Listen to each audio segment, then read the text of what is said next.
Hello, everyone, and welcome back to Block Party number 25. This is our 25th consecutive Friday, Saturday, 24-hour block party without missing a weekend. We started on Valentine's Day, February, early this year, and we ain't stopping for nothing. And in fact, we've actually expanded this now into a 7-day-a-week operation called The Conversation. So three things merged: the conversation, the block party, and the solution club. And we're on our way to 24/7. And it's thanks to brave souls like yourselves who keep the campfire lit and warm in the middle of the night and keep it welcoming, keep it real. So just keep co-creating. And Marco's host, we're in good hands. Welcome, everyone. So great to see everyone here. So Melvin, Christopher, Chris, Marco, Linda, what an awesome mix. And more folks will be rolling in, I'm sure. So I'm so grateful for you all. Thank you all for being here. Let's end hunger. Let's cool the planet. Let's solve the rest of our problems. And then freaking enjoy for once. Enough stress, enough devastation. It's time to be good again for the movie Kite Runner. All right. Love you all.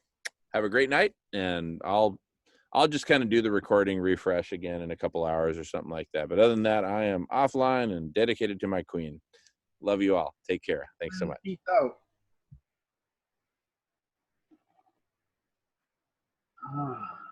Linda, nice to have you back.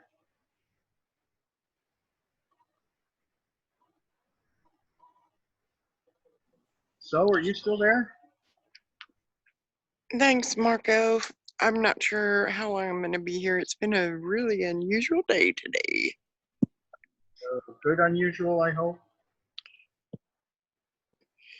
Well, that would be interesting. I'm not sure that it was good unusual, but just different vibes today. Not sure what's going on up there, but something different. Unusual traffic in the skies? Yeah, that, and I haven't figured it out yet, but I'll keep you posted. Okay. Well, thanks for having me, y'all. It's nice to see that there's a welcome place like this with y'all coming together to do some things that are going to be helpful and meaningful. So it's nice to be here. Yeah, it's good to have you. It's like the one thing we strive for here is to be considerate, compassionate, and welcoming diversely. We don't ever want to see anybody go away hurt.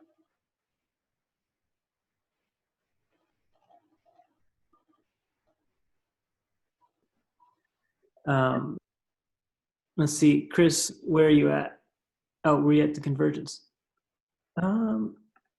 I don't think I was at the Convergence. I guess I would know if I was, so I guess not. They had the Harmonic Convergence, a 10-day event from July 5th through the 14th.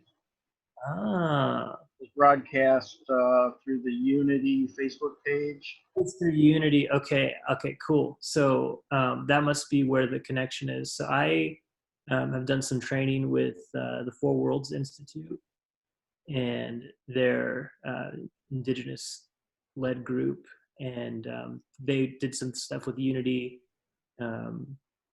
Chief Phil is one of the guys who's done some of the events. I think there was like a Unity Week or something that happened that maybe Harmonic Convergence was also a part of. But anyway, it's through that. Unity Week was the week, previous to Harmonic Convergence. Got it. Okay, well then there's the connection. So right on.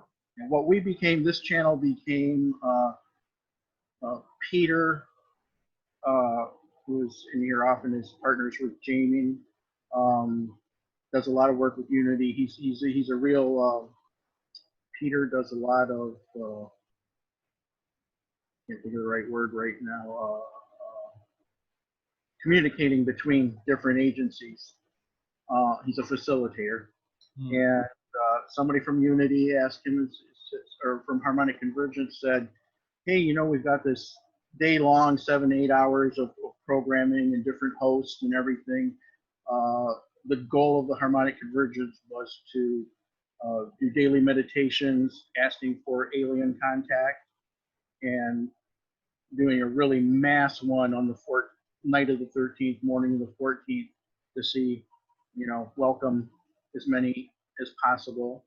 We had through the 10 days quite a lot of sightings. But they said, after that day, we would like somewhere to carry the conversation on, and this is literally the conversation.cc. So we became the after party, like the hotel lounge. And a bunch of us, just kind of hung out. They were like figuring 3 hours, like 6 to 9 p.m. And then after the first night, we were still hanging in at midnight. They're like, hey, does anybody want to keep it going? We'll just hand over the controls and go as long as you want. And we haven't stopped. Wow. We're well over 12 hours a day, 7 days a week now, headed for 24/7. Wow. Yeah, when I saw on the Facebook page, it didn't have the Zoom link for today, and I just went to last Friday's, and I thought, I'm hoping this works, and I was very happy to see that it did. This link is very, very stable. But yeah, this time of night, we generally talk about whatever you want to talk about. Bring a topic. Well, I do have something I can share if you guys are interested. So I'm based out of Superior, Arizona. We have a population of 3,000. It's a small rural town, 70% Hispanic. It's a Title I school district. All the kids qualify for free lunch due to economic constraints. So we've done a feeding program for the youth here, and it just kind of struck a chord when I heard what you guys are up to regarding food, because we're doing a program right now that we run every 2 weeks that's evolved as a response due to COVID. So I could share some of that. I mean, I have a deck here that I just usually just paste in places for people to check out as they'd like. Yeah, you can put whatever links you want in the chat. Yeah, and so if we just want to fill some time, I'm more than happy to share my screen and go through it as well. If there's some other things we want to do, then I yield. I will make you a co-host, then you can screen share. Yes. Oh, thank you. And Linda, I saw your chat saying, can you share more about that? Can you see what you're referring to? Okay, there I set you up as a co-host so you can screen share. Okay, thank you. Yeah, Chris, I was just asking about the work that you're doing with the indigenous people. Oh yeah, that was a training for doing digital talking circles. So there's a process for doing talking circles in person, and it was a way to adapt that in a like a Zoom type of way. Awesome. So facilitation done their way, it's really nice. Awesome. Yeah, thanks for asking. And I think I'm ready to go. Okay, sometimes it blows up when I present. Let's see. Can you see this now? Sorry if I won't see through. Okay, awesome. So I'll just go through this and just like stop me at some point if you want to have some questions, and then we'll stop. I'll just kind of go through it as we go. So I mentioned Superior being a 3,000 person desert community. So more and more we're talking about setting the gold standard in community living. And when COVID happened, we have a nonprofit, Regenerating Sonora, and it's focused on regenerative development for community empowerment. And we started having these conference calls within our community. I'm a 5th generation community member of this town, and so I go way back here. as do a lot of people that live here. You know, our roots are here, and we have multiple great grandparents buried in the cemeteries here. You know, so we really care about this place. When something like COVID happens, we come together and say, what are we going to do? What's our response? And so in doing some of these calls, what emerged was creating what we're calling the Superior Community Action Network, or Superior CAN. And so, you know, we talked with parents, teachers, food bank leaders, and we found out that this was when school was still going on, when COVID first, you know, became a thing for us. We heard that the schools were giving out food, and we were like, okay, great, that sounds good. But we didn't realize that they weren't giving out food on Saturday and Sunday because school's not open then, right? So you know, I don't have kids. It wasn't something I was thinking about, but when I started talking to, and we all start talking together, we find out, okay, this is actually a pretty important thing, that we cover these gaps of Saturday and Sunday. So we said, okay, let's do something about it. We decided to make some phone calls. We secured someone to do food distribution for us. And one of the principles we're holding in mind is the lightest intervention for the greatest effect. You know, what's the lightest touch that we can do? So we held that in mind, and we said, okay, let's all get together and come up with a plan. When we did this, we talked with the school, and we realized that the school would be willing to give out the food that we would buy. So if we were able to raise the money for some extra food, the school would be able to distribute it on Friday, giving the kids food for Saturday and Sunday. We thought, wonderful, let's do it. So we did a GoFundMe to raise the money. Success, I had to actually turn this off because we were starting to get more money than we needed to put in the order, which was a fantastic problem to have. And so we said, okay, great, we got the food. It's time to distribute this, give it to the school, and they'll take care of it from there. It'd be a nice, easy handoff that way. But then the school, we found out they just totally weren't like ready to do it. It was too much work for them to do. And I guess there wasn't, I was hearing one thing from the leader of the school, but the people on the ground were having a different conversation. And, you know, through this issue of them just not having the capacity, they're so busy with doing what they're doing. They said, hey, we're not sure we could do this. This happened the day before we told people that we were going to be giving out food. So we came up with a new plan, because that wasn't part of the plan. So we got all this. This is my bus. This is Jackie Brown, by the way. Jackie Brown has been on many adventures with me, including having faithfully taken me all the way from Texas to Nevada for Burning Man, amongst other various wacky adventures. But in this case, we had to stick all the food into my van and drive it to this building that we have that's eventually going to be a community center. Right now, it's kind of like the base of operations for things. And so the principal we're working with is seeing potential instead of problems, because we could have been like, oh my gosh, why isn't the school doing the thing? And what do we do? Panic. Well, instead we're like, okay, this isn't a problem. There's actually new potential here. So maybe we can use our community center and do something different than what we had originally planned. So we realized that we needed to kind of organize our thoughts. And so we created 4 main categories for how we were going to design this experience. We wanted to be safe because of COVID, fun because, you know, we're talking about youth, citizens 18 and under. So we wanted to create like a vitalizing energy field that people feel good as they're getting this food instead of ashamed or weird or whatever. We want it to be helpful and also inspiring too. So what does that mean? Like for safety, PPE, for fun, music and dancing, you know, et cetera, you kind of get the idea.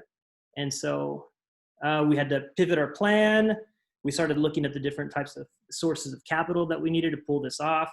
We needed social capital, we needed produce capital, human capital, you know, in various ways and various degrees. So we had to source this stuff and we had to move pretty quick. So on the social capital category, we were able to work with the school bus drivers, who are really the ones that get the word out to the community. And we talked with them, they put the flyer up. They talked with all the parents when they were making their stops, and that helped really spread the word. We had one of our bus drivers posted on social media, got 33 shares, and for a small town of 3,000 people, that's pretty good. So we had one of our bus drivers posted on social media. Our school posted it, and so that helped too. And then we had someone come by and like take videos of what we're doing. There's me with a mask packing in, you know, I know you can't really see, but there's like a food packing operation going down there. But yeah, doing some like live videos helped spread the word so people would know about it. And, you know, we had 499 people look at this, which we thought was pretty cool. But as we kept doing this later on, and we started to get a whole lot more attention that way. As far as produce capital, there's things that we needed. Well, we need gloves and bags. So the guy from our grocery store, we have one grocery store in town, and they've been in town for 100 years as a family-owned business, and so they were able to give us some bags, give us some gloves, so we could have something in a pinch to to actually do this in a good way. We needed some gloves and masks, and we got them from this guy, Mike, and he's a critical part of the whole operation that we're doing. We need a speaker because we need music, dance, got to do that whole thing. And then as far as human capital, we had some folks from the VFW come to help pack, and so them packing some bags, and that was a big help, and that came when we needed it, which was a big blessing. Here's some of the bags packed, ready to go. Is this sustainable? No. Is this a bunch of waste? Yes. This is sort of like doing what we can with an understanding that once we have a pattern built, we can start to evolve the way in which we're doing it to be, more healthy, more sustainable, and things like that. Right now, this is kind of just like get her done, turn something into action and make it happen. And so that's what we did. So we've had a number of junior high and high school students come to help out. Here's the first crew for the first time that we did this. And we had I think she's in high school and he's in junior high, and she's a school teacher. He was a school teacher, mom and a mom. It was a mix, and it's been a big multi-generational effort that we've done since anyway. And so the first time we did it, we were able to provide bags to 74 kids. And so here's us in action there. Every single time that we do this, because you'll see what the frequency looks like, we always do a kind of audit to see how we did.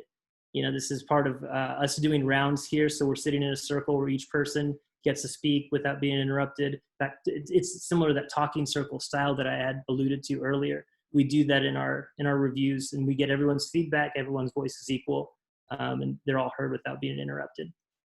And so we do an audit on how we're doing. So we give ourselves a grade, right? So this is the very first weekend that we did it. This was some time ago. And then we kept the pattern going. We did our first weekend, and then we realized that once summer, and again, this has been going on for a little while, so this summer semester is actually already over now. But each time that these different shifts happened in school, we were able to be there to provide more support. So like after school ended, it became that there was no food Friday, Saturday, and Sunday. So we had to up our distribution from it being to cover those 2 days that they don't do it to now 3 days. But then once summer school ended, they then needed food for 2 weeks if we're going to go on a every other week schedule, because essentially Monday through Sunday, they wouldn't be getting food from school. There is no school after summer school is over. And this is where we're at right now. And in fact, our state in Arizona has pushed out their time to start school to August 16th. And that wasn't what we were expecting initially. And what's been great is we've been able to stand in the gap this whole time, continuously providing food on a regular frequency that makes it so that way parents aren't so stressed out about these shifts and changes that are going on. And then we're going to be evolving to some new food programs a little bit later. And so then we started showing up in the paper. Here we are, Superior Can seeks to feed the children. Oh yeah, Superior Can. And then here you can see just like, here's the second week. Here's us doing the audit to see how we did. Okay, we started getting a little better. Oh, we started getting more people. We started making it more fun. We got someone from the Renaissance Festival who can juggle. We got her dressed up all fun and cool. We had a DJ over there. Okay, now we're really starting to get somewhere. We have this concept where the means and the ends can be the same. And this is an important teaching that I received from a teacher named Robert Gilbert, who I respect a lot. But this concept of the means and the ends being the same for us, we were thinking like, okay, what does that mean exactly? And personally, when I vision out to like what a protopian vision might look like, it's certainly like people partying and having a good time. This part of why I got attracted to this so much, this concept of play and playing a game. Well, if what we're looking to do is play and have fun, then why not the means by which we go about helping also be fun and playful too? And so that's what we're bringing into being here. As you can see, we got a lot of young people, mixed age. We got everywhere from, seniors in high school, well, actually junior high students, all the way to senior citizens that are helping us out. So you can see we just continue with this pattern. Start getting into the paper some more. Kind of nice. And then you can see how the timeline starts to evolve. We just passed, this one because, and then we'll have one more that we weren't expecting because of the way that the time has been pushed out. We were able to get some reinforcements from St. Mary's Food Bank. We went from doing these small GoFundMe campaign. We realized that if we wanted to continue to do the program beyond just during the school year, because that was initially what it was just designed to do, we would need to raise, to get through the summer, something like $90,000 or more, depending on how long school would be extended. So instead of doing all that, because that kind of violates the greatest intervention for the lightest effect, we were able to partner with someone else. So here St. Mary Food Banks come, give us a bunch of food. They gave us some freezers to borrow. So that's really building up our capacity. So that's been a huge blessing. And then we've got the summer schedule here. We started to put it in Spanish because we realized we need to be bilingual because of our Hispanic population. And I think that is the end. And Superior is the name of the town. And thanks for listening. That was fun for me. So I hope you guys got something out of that. I'm going to stop my screen sharing. Wow. Bravo. That's Ab- amazing. Absolutely amazing. You're a very talented presenter, I must say. Thank you. Thank you very much. This was a nice forum for me to present this in the first place. So thank you. Well, Chris, it really shows that with a vision, it can become reality very quickly with everyone working together. And I think that's the whole purpose behind what Jamin is proposing, that yes, it can be done.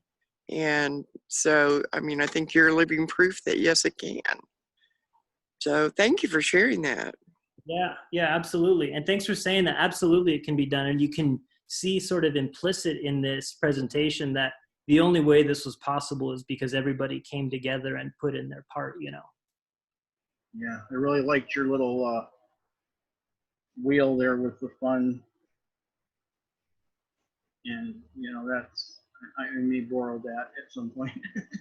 Well, it's interesting because we kept on doing this audit pattern. I don't have the picture here to show you now, but when we'd sit in circle, we did it enough times where I was able to get one of the high school students, and I just said, hey, can you lead this? And she was able to get up there, and then she knew how to hold court. She knew how to design the whole setup for auditing the whole thing, because just through experience, we'd never had to teach her a thing. And there she was, like, facilitating the meeting like a pro. That was like a really beautiful moment to see how just with that consistency being modeled, they're able to just pick up and do it even better than we could. Yeah, that's awesome. The kids are going to be what saves the planet. We'll do our start here where we're doing everything we can. And so, I put the link there for the Radish. You go there, you can see replays. This is being recording, so your presentation will also be seen through the Radish and people that go there. And I love that you incorporate the fun aspect. I think that's so important. Yeah, it's kind of what's happening here, right? It seems like if we're playing a game, then fun's like inherent in what we're doing. Yeah, we've got so many different facets here. The world without money is just one of them. And I'm trying to remember the schedule for that, if that's going to be, let me check here. Yeah, what are some of the other facets?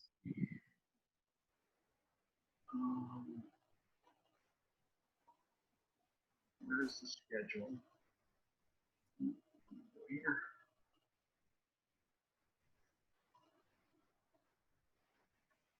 Oh, that's not what I'm looking for yet.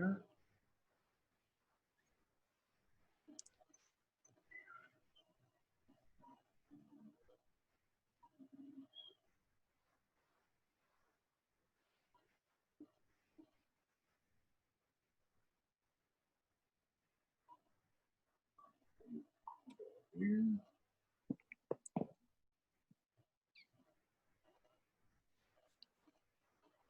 Okay, here we go.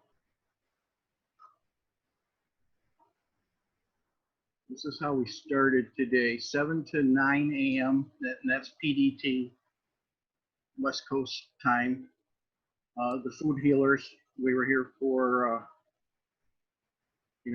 discussing the conversation of ending hunger and the pandemic simultaneously by creating the food supply chain. Food healers, the Hey Mama app for meal gifting, Operation Stone Soup, and more, led by Dr. Silas Rao, except he was sick today, so we, since there's so many of us, and the idea of this is that we are a collective intelligence, and the more of us here, the better the intelligence.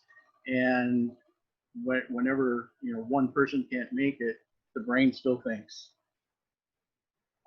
So Salish wasn't with us today for that, but they do, the 2-hour program, and then at 7 to 9 p.m. we did another 2 hours. But from back to the beginning here, 7 to 9 a.m. was food healers, then 9 to 11 was the divine feminine. Gratefully welcomes iridologist, holistic practitioner, and martial arts assistant instructor Rohan Williams was on today. And Rohan's just a fascinating guy. Yes. And he actually stayed another 2.5 hours after his 4 hours of presentation, just to hang out with the group here.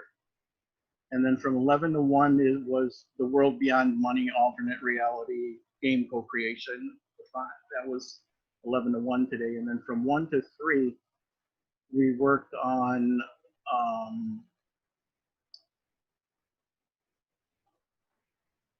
building off of great meeting on the July 29th, we organizing for the conversation along the following lines: co-hosts and responsibilities, super hosts with meeting restart capabilities, because we've had we don't all have the greatest internet connections, and if we have a host that for a minute or a few seconds disconnects, we don't have the ability to restart it. Only Jamin and Peter do.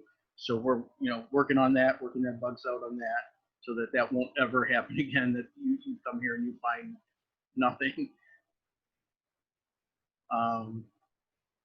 We did put up a doodle poll to start to cover the hours, since we're rapidly getting to 24 hours a day.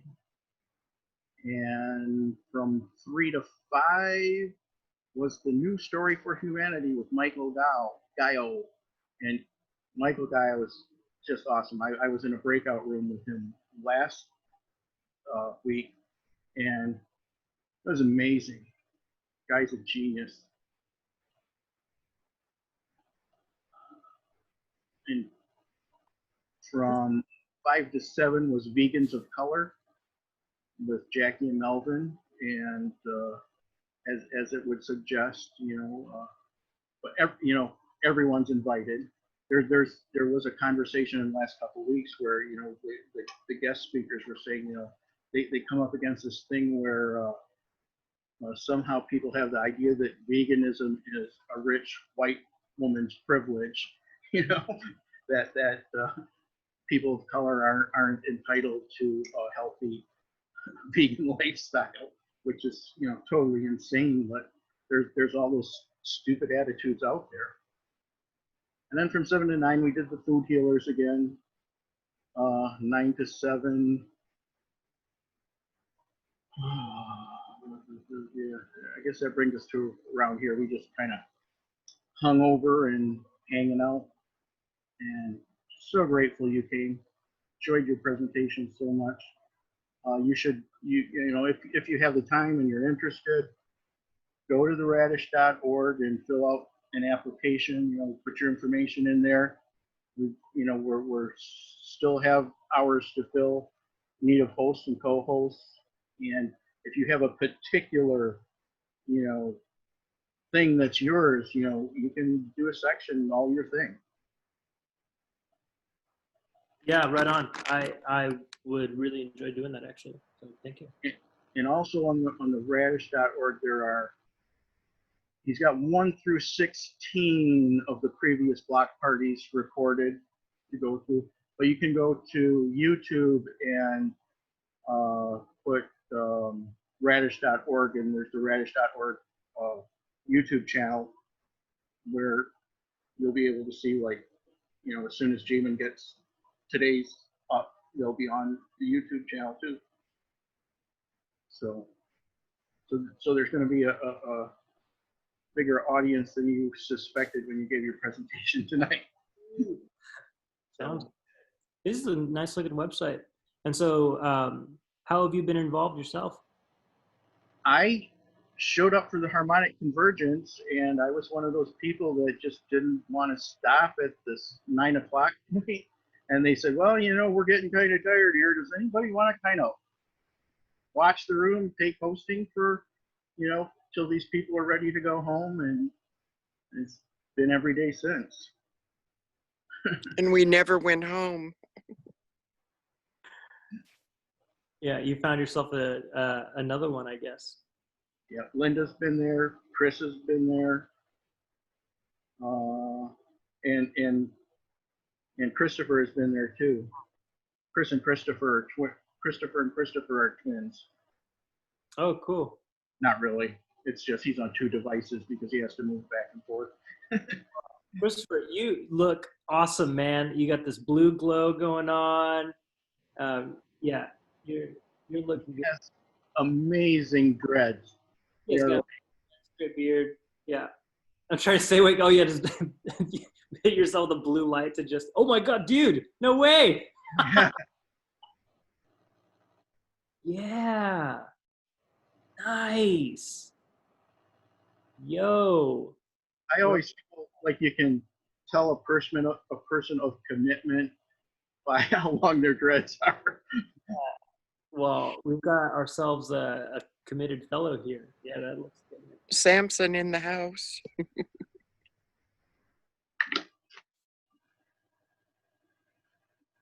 Like, yeah, I bet, dude. Yeah, that's cool. I'm going to apply for this here. And I think that'll be good. So, So is from Wales, so she's probably sleeping now. Yeah, I haven't heard a peep out of her in a while. She's the cutest thing.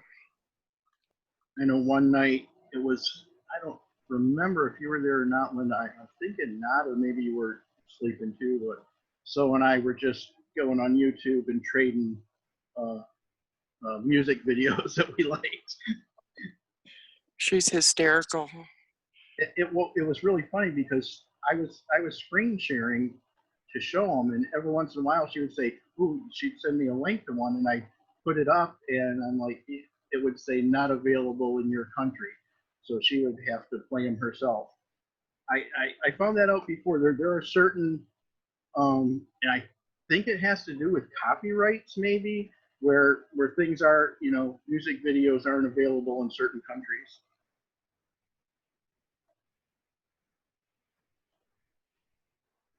I got a book here. Anyone into Pythagoras by chance, and the Pythagoreans? Big fan of this guy. Well, do share. I recall his theory, but I can't say that I've read much on him recently. I got real into this whole and then who taught them, and then who taught them, and then who taught And so like, oh, Aristotle, it was Plato. Plato was Socrates, and then pre-Socratic, and that was kind of the realm I started to get into. And I'm just a big fan of Pythagoras for a number of reasons. He was the first person apparently to call himself a philosopher, lover of wisdom. He was the first person to give, well, apparently the first person to give the universe the name the cosmos. So, he put those things together, like basic harmonics and like using the harmonic ratios. He was the first person to articulate those. He looked at number as being this universal principle that applies to everything, and that seems to still be the case today in some ways. He was more about the quality of number more than the quantity, although the quantity had its own aspects to it too. And so, yeah, I could go on all day, but part of what I love is that he's at this intersection where these Greek philosophers, they were shamanic in nature. We're talking like Pythagoras was like 550 BC, roughly, something like that. And so a lot of these guys had these connections with shamanic roots, and that seems to get lost because there's a lot of different theories as to why. Part of it could be that Plato had his writings that he wrote down, but had his oral teachings that were being passed on that didn't quite make it into the academic world today, especially since it was a creation of the Christian Empire that came to shut down the academy at 1000. Well, sorry, around 550 AD. It was the Byzantine Empire with Emperor Justinian. But anyway, yeah, I find the whole thing fascinating. In terms of like trying to identify first principles that can be applied to other things. That's kind of been one of the games that I've been into. So Pythagoras, he's the man. And the Pythagoreans in general, Parmenides, Empedocles, some of these other guys. That's awesome. Yeah, you don't always, you have these things that everybody knows, but who started it? That's awesome.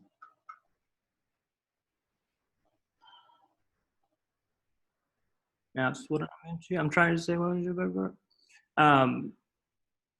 Any areas of study that you guys are into these days?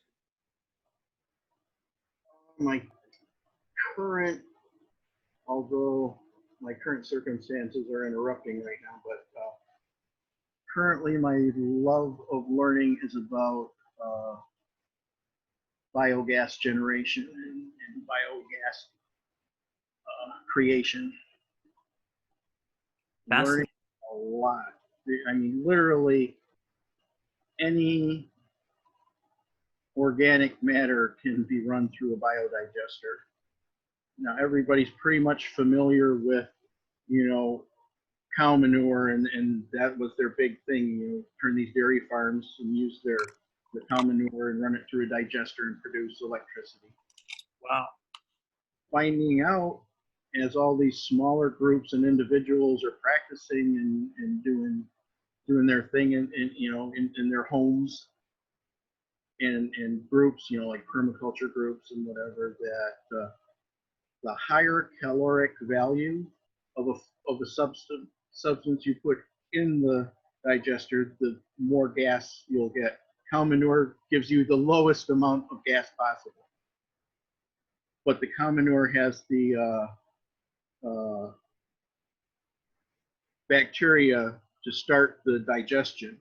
So you got to mix a little bit in that first and get it going. Then anything else you put in there, things that you can't put in compost, or you can but you don't, like oils and meats and bones and things like that. Anything you grind it up, you put the slurry into the biodigester.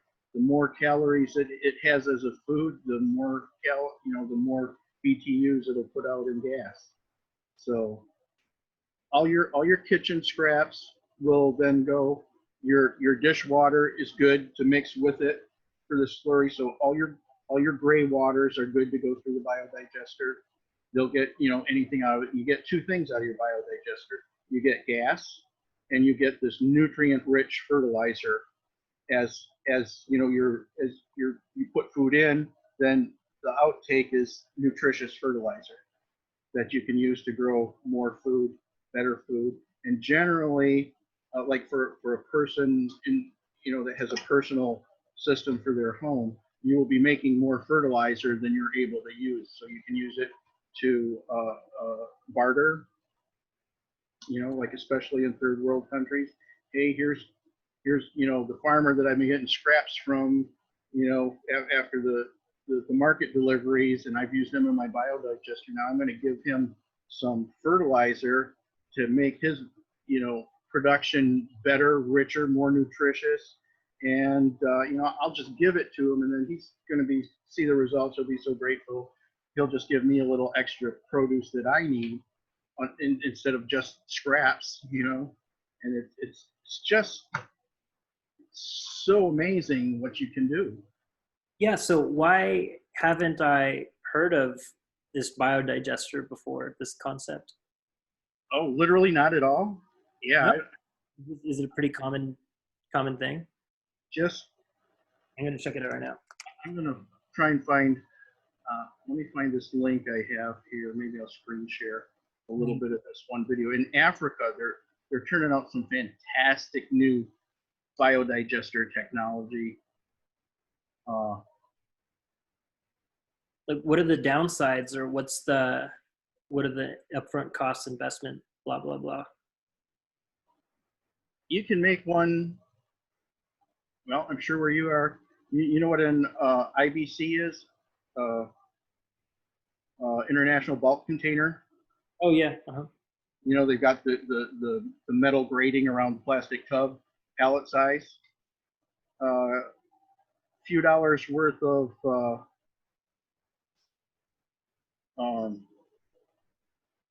plastic pipe and a couple of special seals to go in there, and you've got a biodigester. That sounds pretty cool. Then you just need to store your gas in order to use it. So one way you can store the gas is in just balloons, these rubber balloons that they make. Not really rubber, I can't remember the exact thing, but basically they have them like in Africa where they're like a 4x4 envelope, and they put straps on it so they can take the gas on like a backpack and take it wherever they need it. All you need to do is go on YouTube and just put how to make a biogas digester, and it will show you lots of options. One's for a piece of land, one's for outside the house, one for inside the house, and it will just give you the instructions, and it as easy as anything, really. Nice. But some people, they don't have enough waste to feed to the biogas digester. So what they do is they have a deal with a restaurant, and they collect the restaurant's waste, and then they feed the biogas digester, so that it increases their ability to produce gas, because you need stuff to put into it. So that is good. So you can, and most restaurants would be happy to give you their waste. Just go and collect it in a bucket or whatever.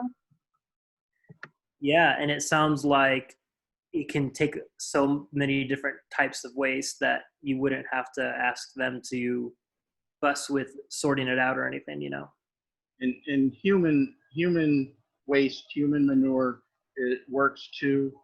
Some people are afraid, to put it on food crops, but then they'll take that and use it for orchards, put it on trees so that it's not close contact.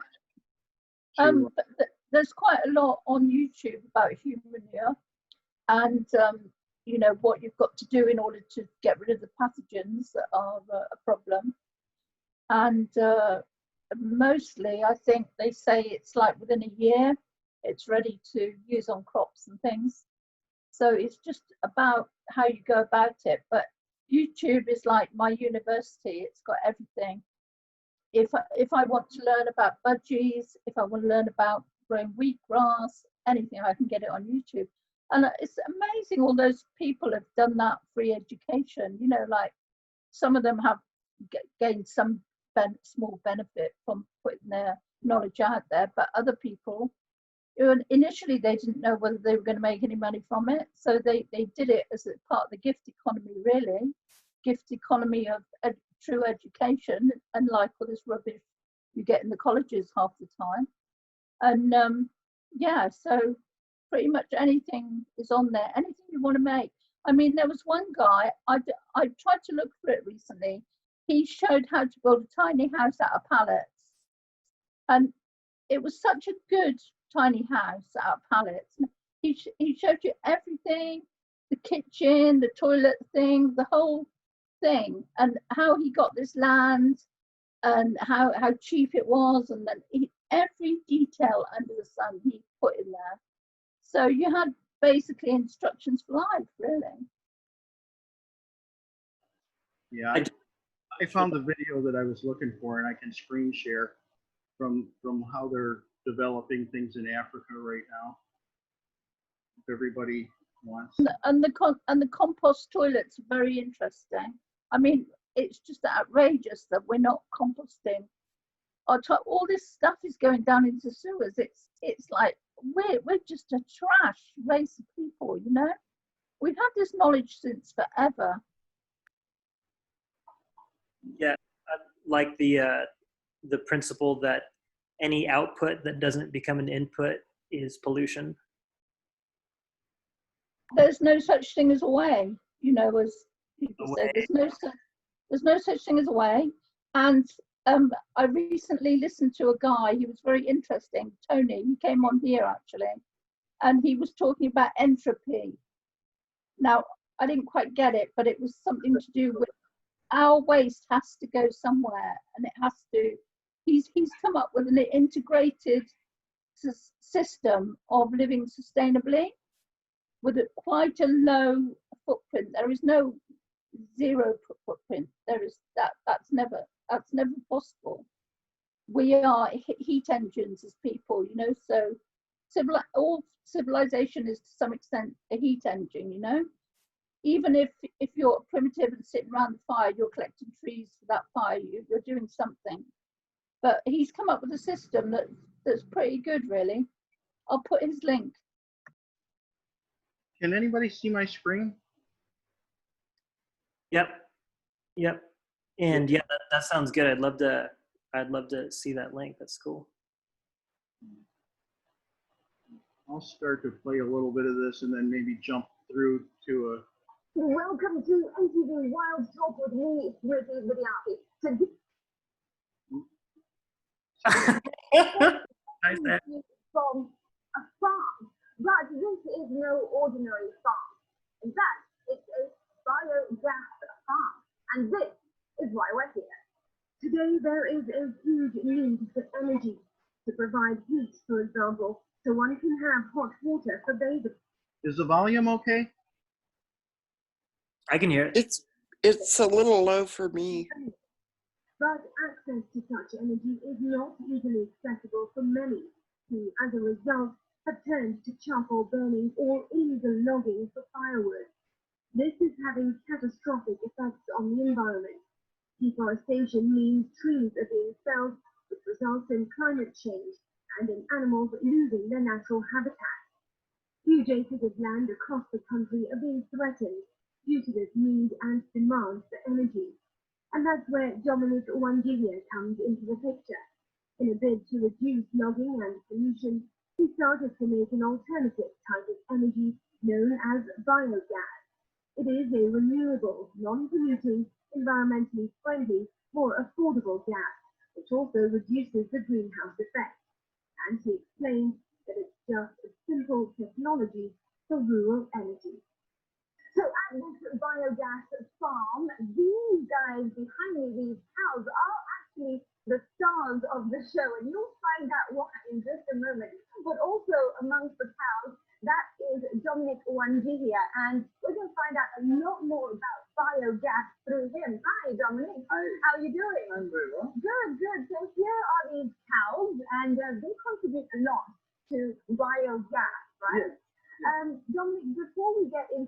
role they play.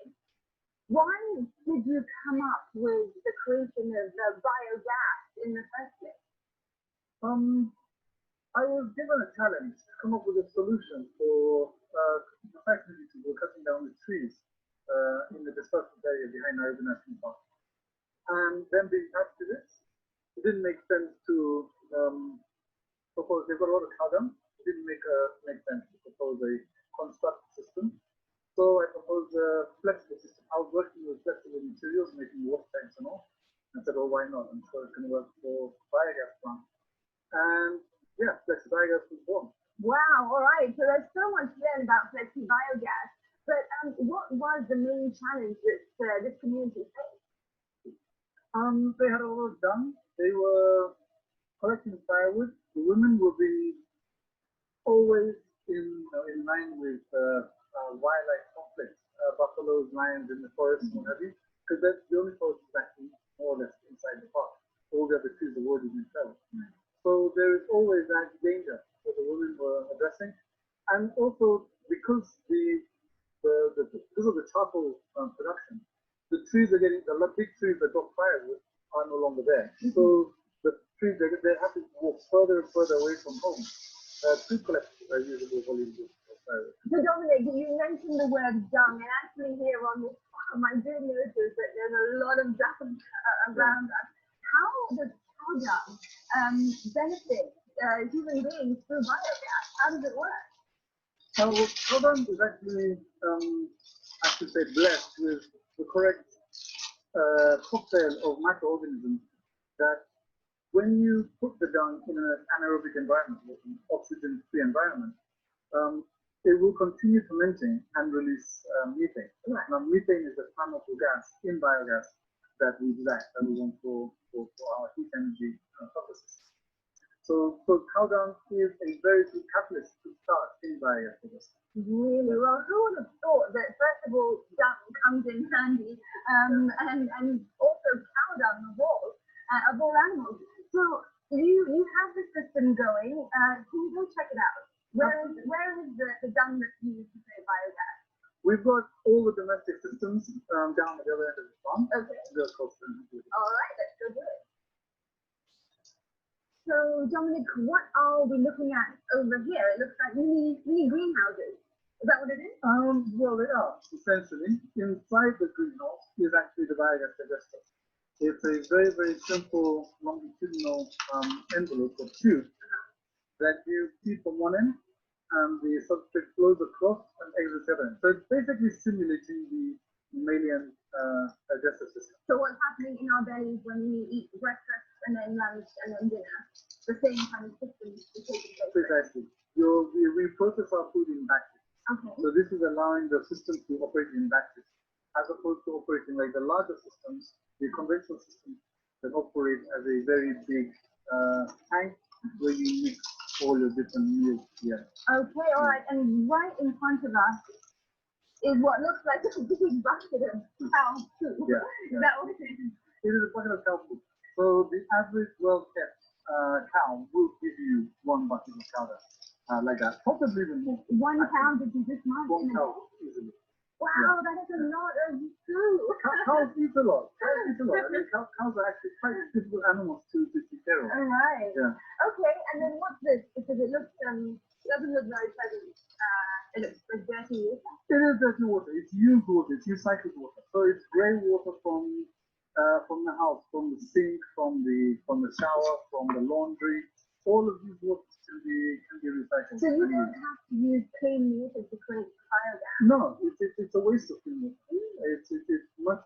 There's food value, especially in kitchen water, it's been used to wash your dishes. Oh, It's not wow. food. So you really want to To utilize that. utilize it exactly. Okay, so what happens here? Take us through it. Basically, you, as like when you eat a meal, you'll always drink almost as much as you've eaten. Right. So the principle of a stomach is that to digest it is a stomach just like your stomach. Yeah. So you mix it 1-to-1 down to water ratio. Okay. So this is 1 bucket of dung. It's about 25 kilos. Oh wow. There's a protein shake that kills cravings and flash. That's what a cow ingests in a day. Yes. All right, come have a look at this. It's- Oh, okay. Well, I've got to say, I did just get a whiff of the Yeah. smell, but it's not as bad as I thought it would be. I mean, standing here, honestly speaking, you might think that this is rather unhygienic, but you can see there's no flies, there's nothing crawling around, and in terms of smell, can't really smell much at all. Yeah. Why is So, that? At this stage, you might get a few flies around the cow dung, Okay. but that's purely because it's still fresh. It's still fermented. Once it's in the system, the only place it's exposed to the air is the little round bit inside the pipe. Okay. So you're not going to get any flies going on there, dark All and right. what have you. So I'm gonna roll up my sleeves. Yeah. I'm gonna So do you a can, yeah, So, I'll just break up the okay, treat. now as you're breaking this up, I can get a whiff of them. So I'm just gonna stir this. Yeah. Okay, and this is fresh cow dung. Nothing's been nothing. It's not been treated yet at all No, it's just straight from the from the cows behind. Okay, so I'm ready to fight. Yeah. I guess you need to be pretty strong to do this. Just like your hand. Yeah, you can do. Oh, All right, I'm going to jump ahead a little bit past this portion. Sure.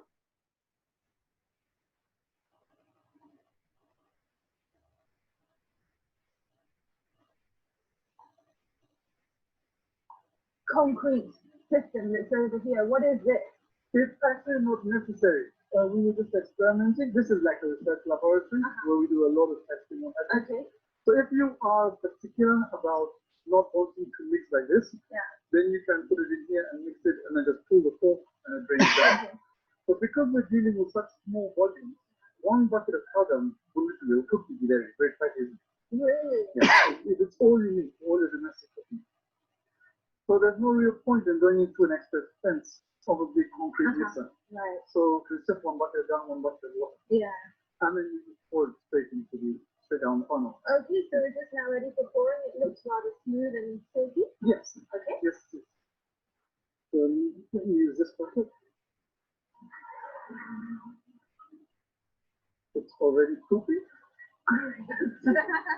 No gloves here. I want a farm. Farm workers don't wear gloves. Okay, so this so what am I doing? Just scoop some up and pour it in the funnel. Okay. So which side is easier to do? Alright. Like that much? Yeah. Okay. Oh. Oh. Okay, I gotta get used to this. Okay. So I just pour this in. Yeah. Oh. It just sounds like a toilet. Exactly. Okay. All right. So how much of this needs to be poured in? Basically all of this. You want to get rid of one bucket of cow dung, one bucket of water. Okay. Most of our clients, people who have them, we ask them how much they feed this. We always recommend one bucket of dung, one bucket of water. And they'll tell us they use one bucket of water every 2 days or even every 3 days. Oh wow. And you mentioned your clients. Who are some of your clients? Mainly rural farmers for these domestic systems. Rural farmers, peri-urban farmers, people with, some of them don't even have cows. Okay. They'll just have some chickens. This is works very well with chickens. Pig farmers also. But basically people who have really made a commitment to themselves to get away from the hassles of firewood and charcoal, and especially the smoke in the kitchen. Yeah. You know, there is a World Health Organization say that almost 8 million people, women and children below the age of 5, die from smoke from indoor pollution. Right. And that's when they're cooking in the kitchen. So this is a solution, and we'll find out more about that in just a moment. Okay.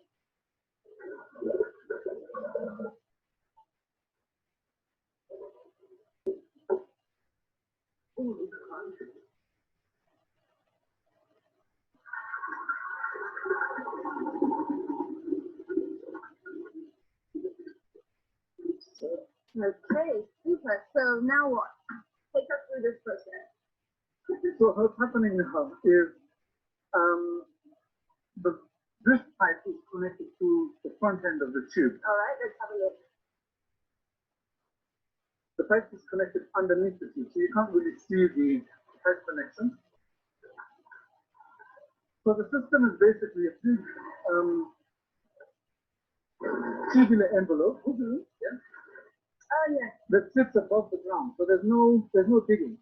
Okay, so Absolutely this is no. all over ground. 100% above the ground. And this ideally could, sit on somebody's farm or property where they have perhaps some space. Exactly. You don't even have to own the property because Yeah. when very, very cool. Okay.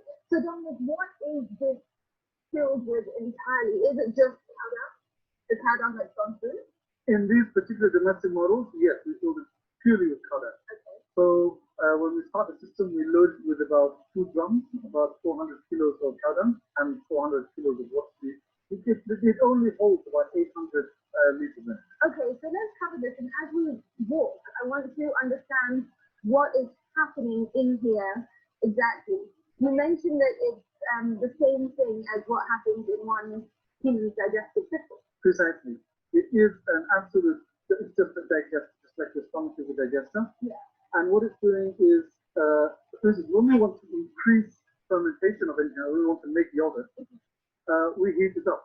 When you want to inhibit fermentation, you cool it down. So we've put this above the ground and we put it inside a greenhouse. So it's making it very, very warm. That is providing more insulation. It's providing insulation at night, the heat can't escape, but it's absorbing all the UV. Even though it's cloudy now, it's actually quite warm in it. The UV is still getting through the greenhouse fabric and heating up the And digestion. that heat is then helping the fermentation process. Yes. Wow. It increases it. So what this achieves is that one bucket of dung that's just say, Yeah. like I said, will give you all the gas you need for one day, which is about 1,000 to 1,500 liters of gas. In a conventional system, you need 5 cows to give you the same amount of gas. Okay. So this is So super efficient. you're better off just doing this at home. Absolutely, Yeah. absolutely.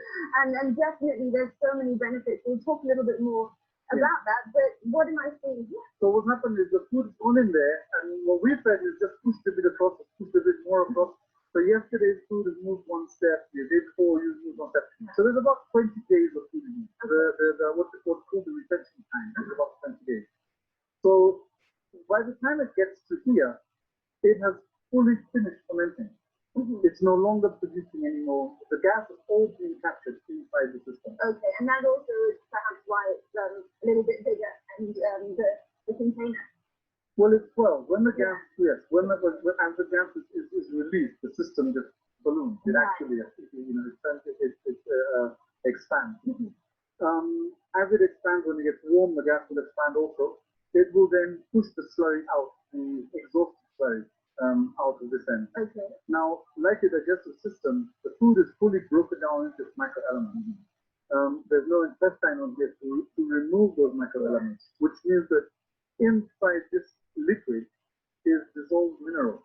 Wow. So exactly the same minerals that were in the soil that the plant initially took up and turned into plant matter, and then the animal digested it, and then we further digested it. We've done the reverse process of photosynthesis. We've done, you could call it reverse photosynthesis. Yeah. Well, this doesn't, again, smell at all. There's no flies fluttering about. And this ultimately is what will help people improve their vegetable growth in their chambers and also, create good gas, help with their cooking at home. Like you said, the berry can be made using this. Exactly. It's one of the richest organic fertilizers you can make, actually. So do you just take this and pour it onto your plants or amongst the soil, or do you mix it with compost before the chamber? Both. You can mix it as a top dressing. You can mix it in with your compost to dress your soil before planting. You can use it as a foliar feed, and you spray it on very hungry plants like strawberries and roses and not roses, but tomatoes. And how is that better than using a fertilizer? Let's now focus on the environment, because we need to be environmental. Chemicals. Let's look at all of the diseases that we're all getting susceptible to. And it's not just the chemicals in the plants that's making us sick. It's actually because when you feed plants chemicals, the plant is weak, and so the plant is susceptible to diseases and to infestation of insects and what have you. So we spray those insecticides and fungicides on the plant as well to kill the other things, and basically we end up consuming those as well. Wow. So this is really works. All of the tomato planters and everybody who's used this as a foliar seed, they say that the first thing they have is they don't have any pests on their plants. So Dominic, really biogas is benefiting the people and also the environment in so many ways, but there's still more to learn and we will do that in just a moment. But we've got to take a breather on NTV Wild Talk. We are coming to you from a biogas farm. Here though is your wild guess question. How many liters of biogas can one bucket of cow dung produce? How many liters of biogas? Okay, I'm going to stop right there. I'll put the link for this in, and I'm going to scoot ahead a little bit down here to show them using the gas. Used for cooking, used for so many other things. What else do you have here? Conventional.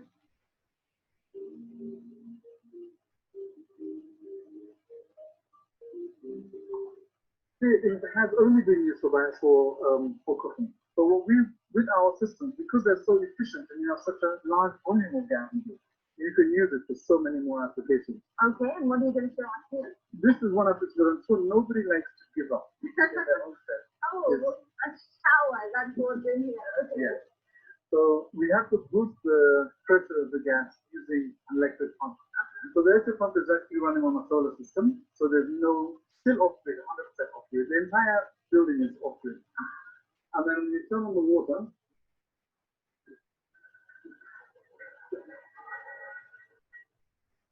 if you look inside there, you will see the gas has hit.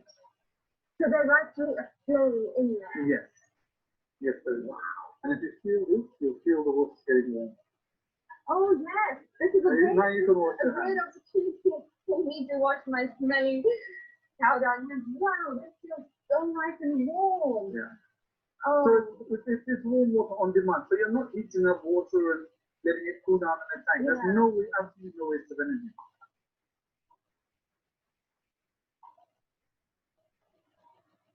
Okay, so I'll put the link in the chat for that.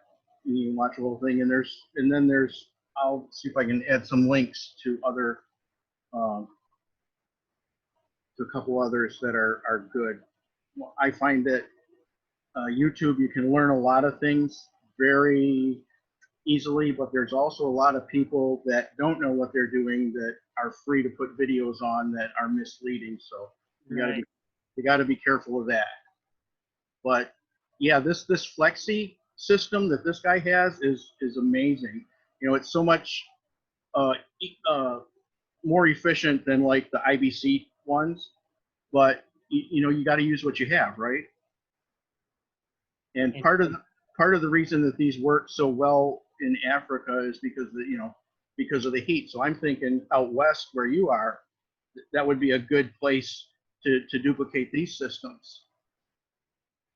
Yeah, totally. I mean, my mind's kind of buzzing with possibilities here. So, And in the near future here, I'm going to get with Jamin and I'll try and do gather some more information together and we'll do a couple hours or whatever on biogas. Because in India they have more, they have systems that are commercially available that anybody with a balcony can put one out there and use all their scraps, their household scraps to provide gas to cook their meals with, if nothing else. So it's just so many possibilities. Heck yeah. Just one more part of the puzzle of a sustainable planet. Yeah, these different solutions are fascinating. Like I've got a friend of mine went to the Tesla Tech convention in 2019 when they had it, and he brought back this pack of DVDs of all the different presentations that were there. And thing is, I don't know how many of these are like legit, but I'm guessing some of them are. And I'm fascinated to dig into this. It just turns out, right, I currently don't have anything that plays DVDs in my house, which is just funny that it's the Tesla Tech convention and I can't play it because the media they used is apparently got dated from it. That's funny. Funny, but not, I guess.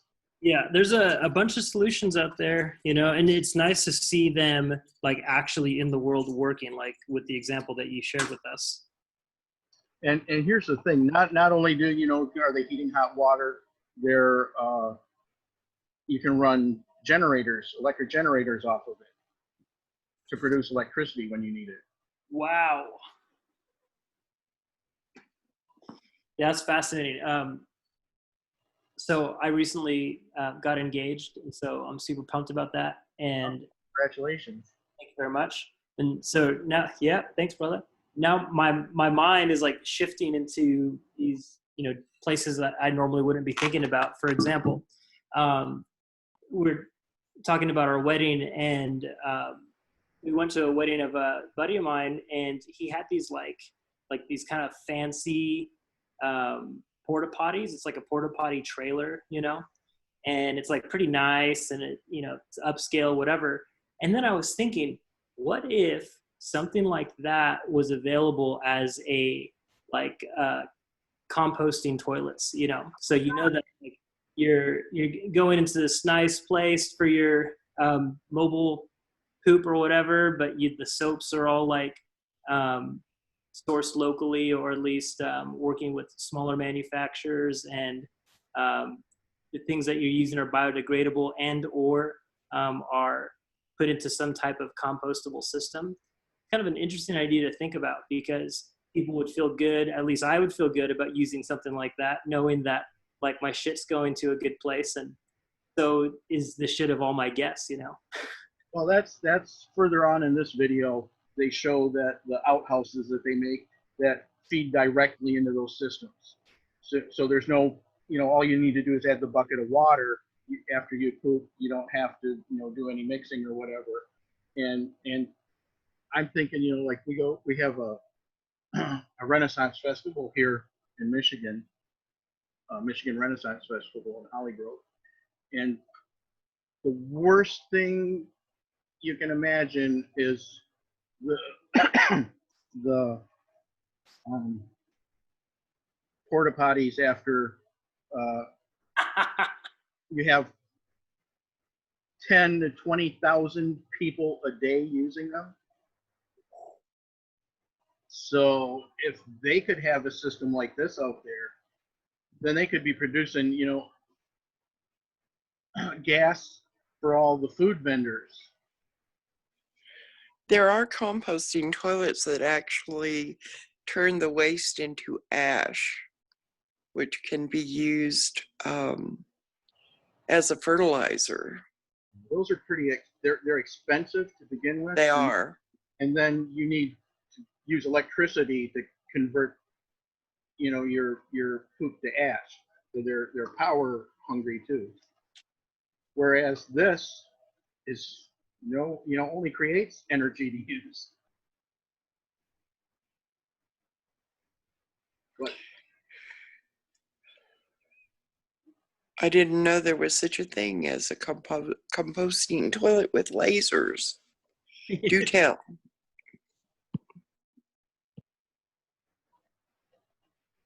you know, there are composting toilets that don't use any energy, but the ones that turn it to ash, those take a lot of power to run those. Well, then we need to invent one that does it more efficiently. That's the spirit. Yeah, the biogas option. You want? Let me see. I can.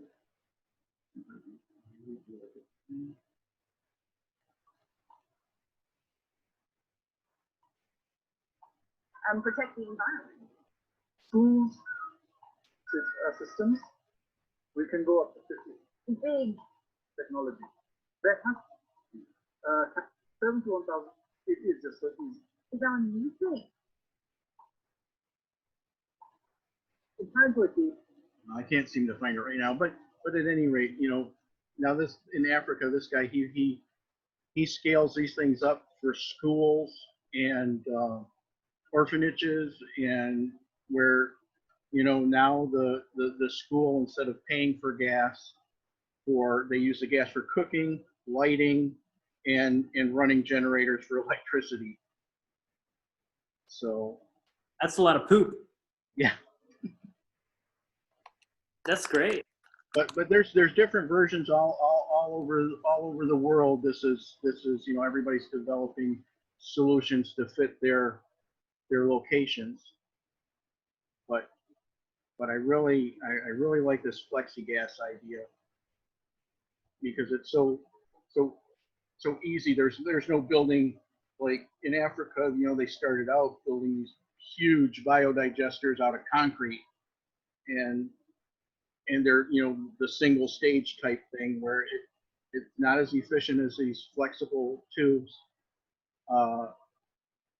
So, but whatever. There's just so many options, and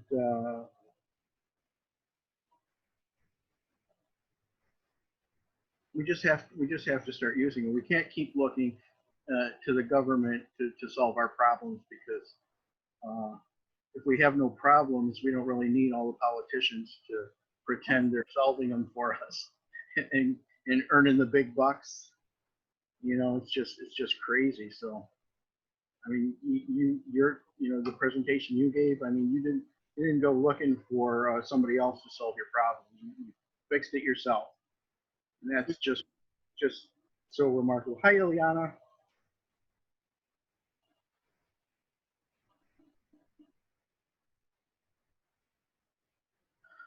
So yeah, I'm ready to give my throat a rest. Yeah, I might be turning in soon myself. I lost my view of the chat. Where did it go?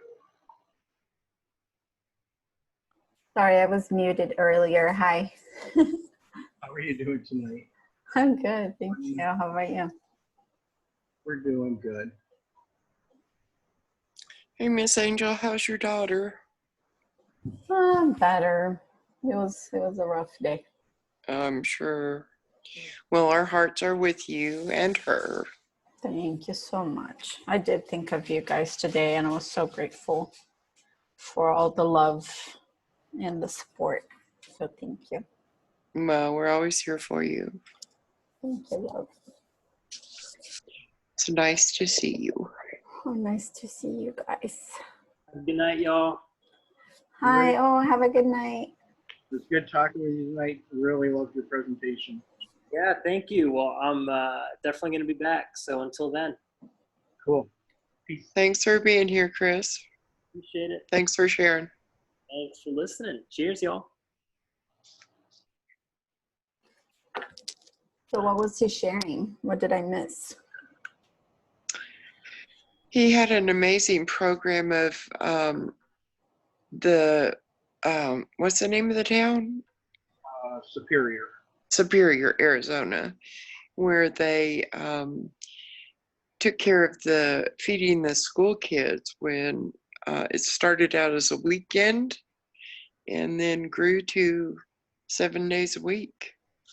Very, very impressive how they went about it. Small town of 3,000 people, and they turned it into, you know, COVID and everything into another a good outcome story where they're feeding all the kids that aren't in school to be fed. Mm. Because their community, he said, every single student in their school system qualifies for free school lunch, but without school being there, that lunch isn't there. Yeah, So they stepped there's a up. lot of that. So they stepped up and he's got a link in here. I'll find it and I'll put it back further down in the chat. You can.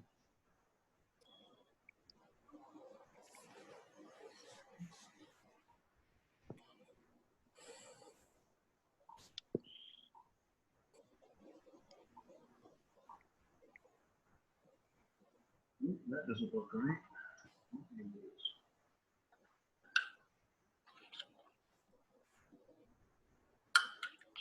Yeah, it's all about community There and we go. collaboration. For sure.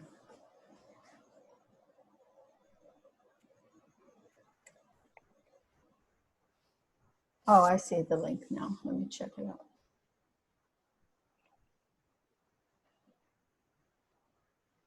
You did a really nice job of presenting. Did a really nice, PowerPoint presentation. Yeah. Yep, short, sweet, and to the point. And they had this all planned out in this, to use the school as a delivery point. And Oh, I see. like I think he said in a little over a day from the time they were supposed to make it all happen, the school said, "Oh, sorry, we can't do it."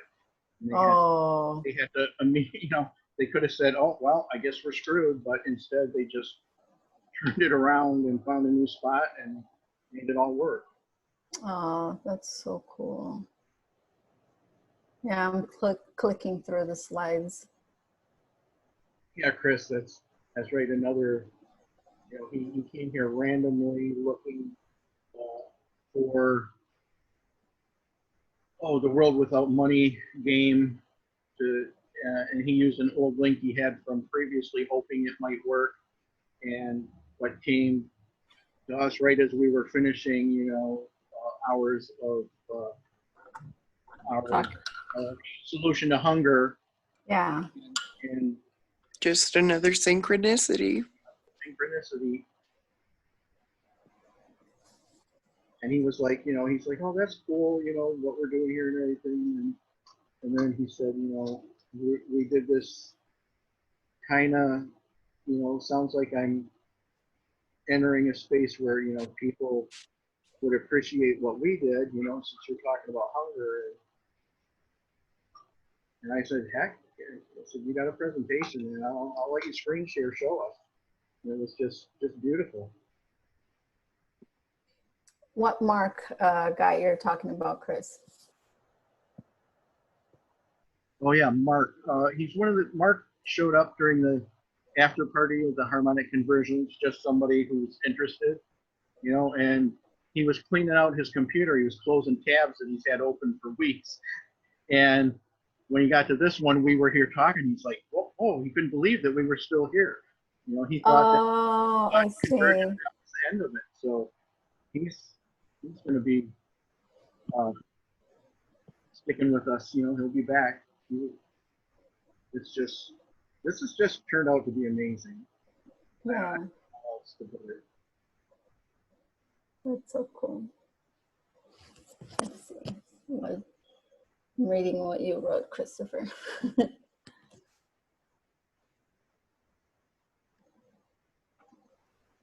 Oh, yeah.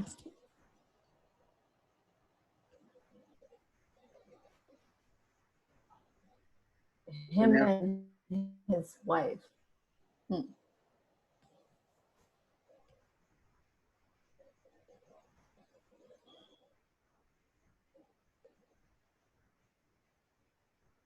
Oh, really? Nice. Oh my gosh. You had never seen one before? Oh, new face.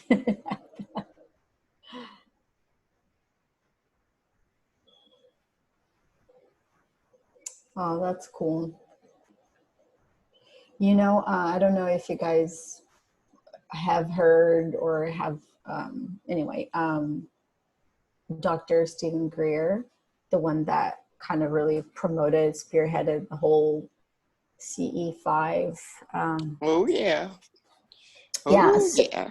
So I went to the desert once with a couple of friends, and it's like a meditation that was going to be guided by Dr. Greer, and just like that, after the meditation with the group and stuff,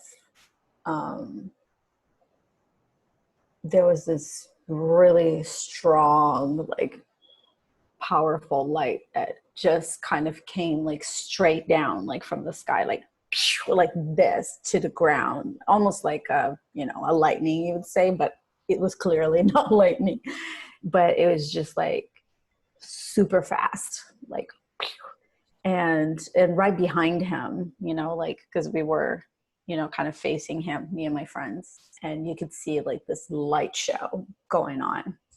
And this is in the middle of the desert, you know, in Joshua Tree in California. It's pretty incredible. And then for hours, because no, we stayed there for a long time.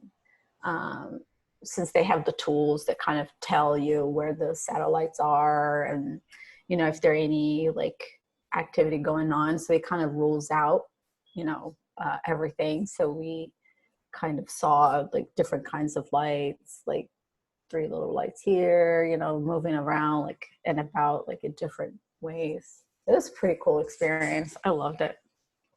I actually liked him a lot. He's a pretty cool guy, Dr. Greer. And so, yeah, let me see what else you wrote.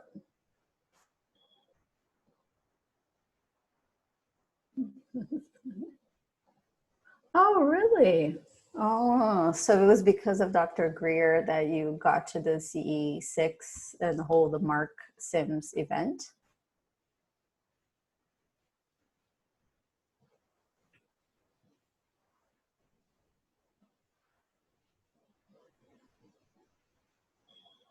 Okay, yeah.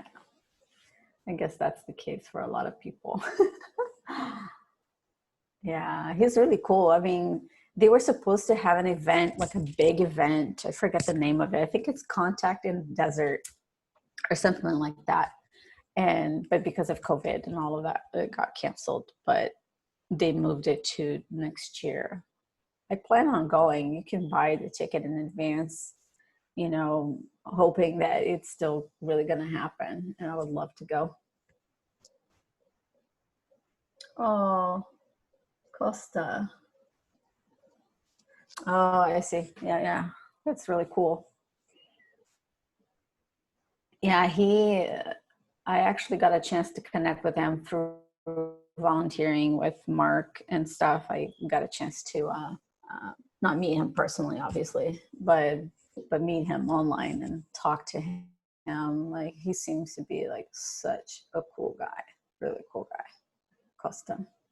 He has an event coming up soon online.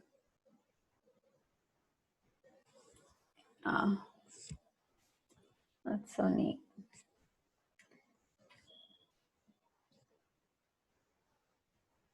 So let's see who else is here. Linda, Christopher. I don't know who. Let me see. I always see this little picture. So Osris. And then there's Melvin. Guess there are people that just like to sit here and listen, huh?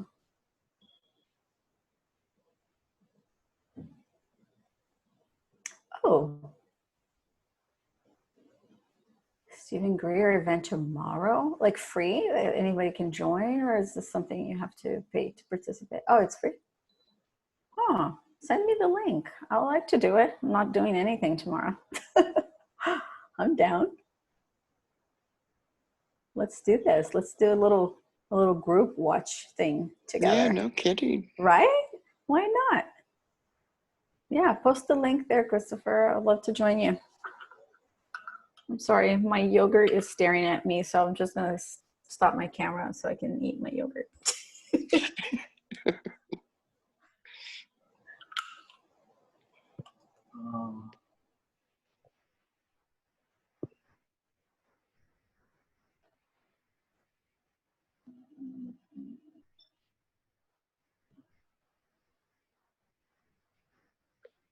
Can you put that link in the chat, Christopher?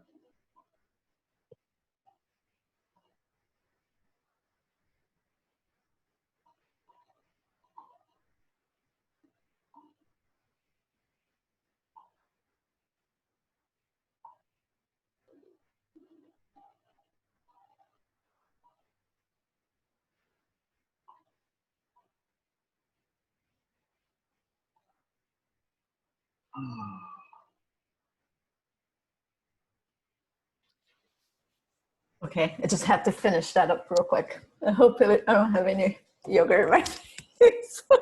Let me see. Let me see.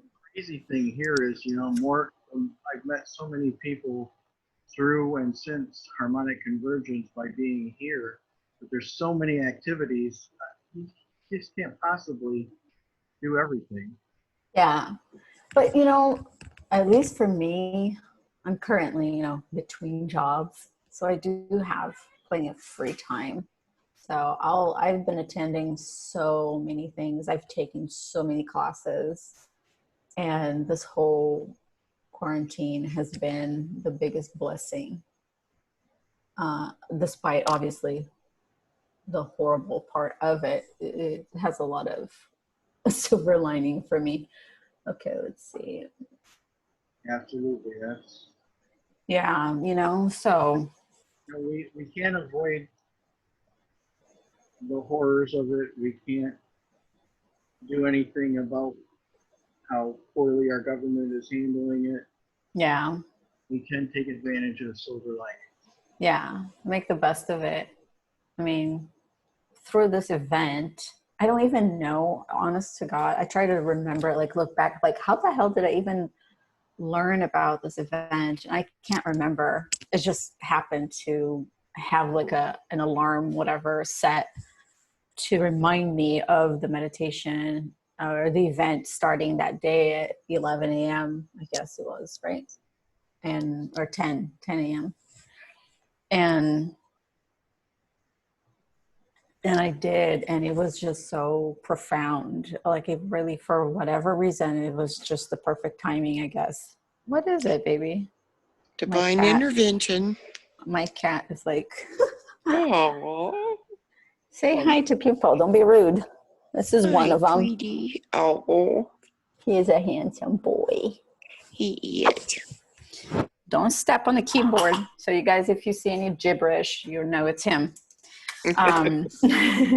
What's his name? This one is called Leo. Oh, hi, Leo. Leo the troublemaker. He's he thinks that he really runs this house. That's what he thinks. And he would be right. I have 4 animals. I have 2 cats and 2 dogs. So he is definitely one of the most dominant ones, dog and cat.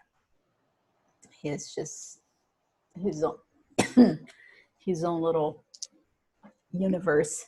So anyway, what I was saying, okay. So I joined that first meeting, and it just had such a profound effect on me that immediately I stopped everything and wrote. First I was in my emotions, in my feelings, and then I went and wrote a very sincere letter to Mark, and I don't know, maybe 24 hours later, or 48, I don't even know.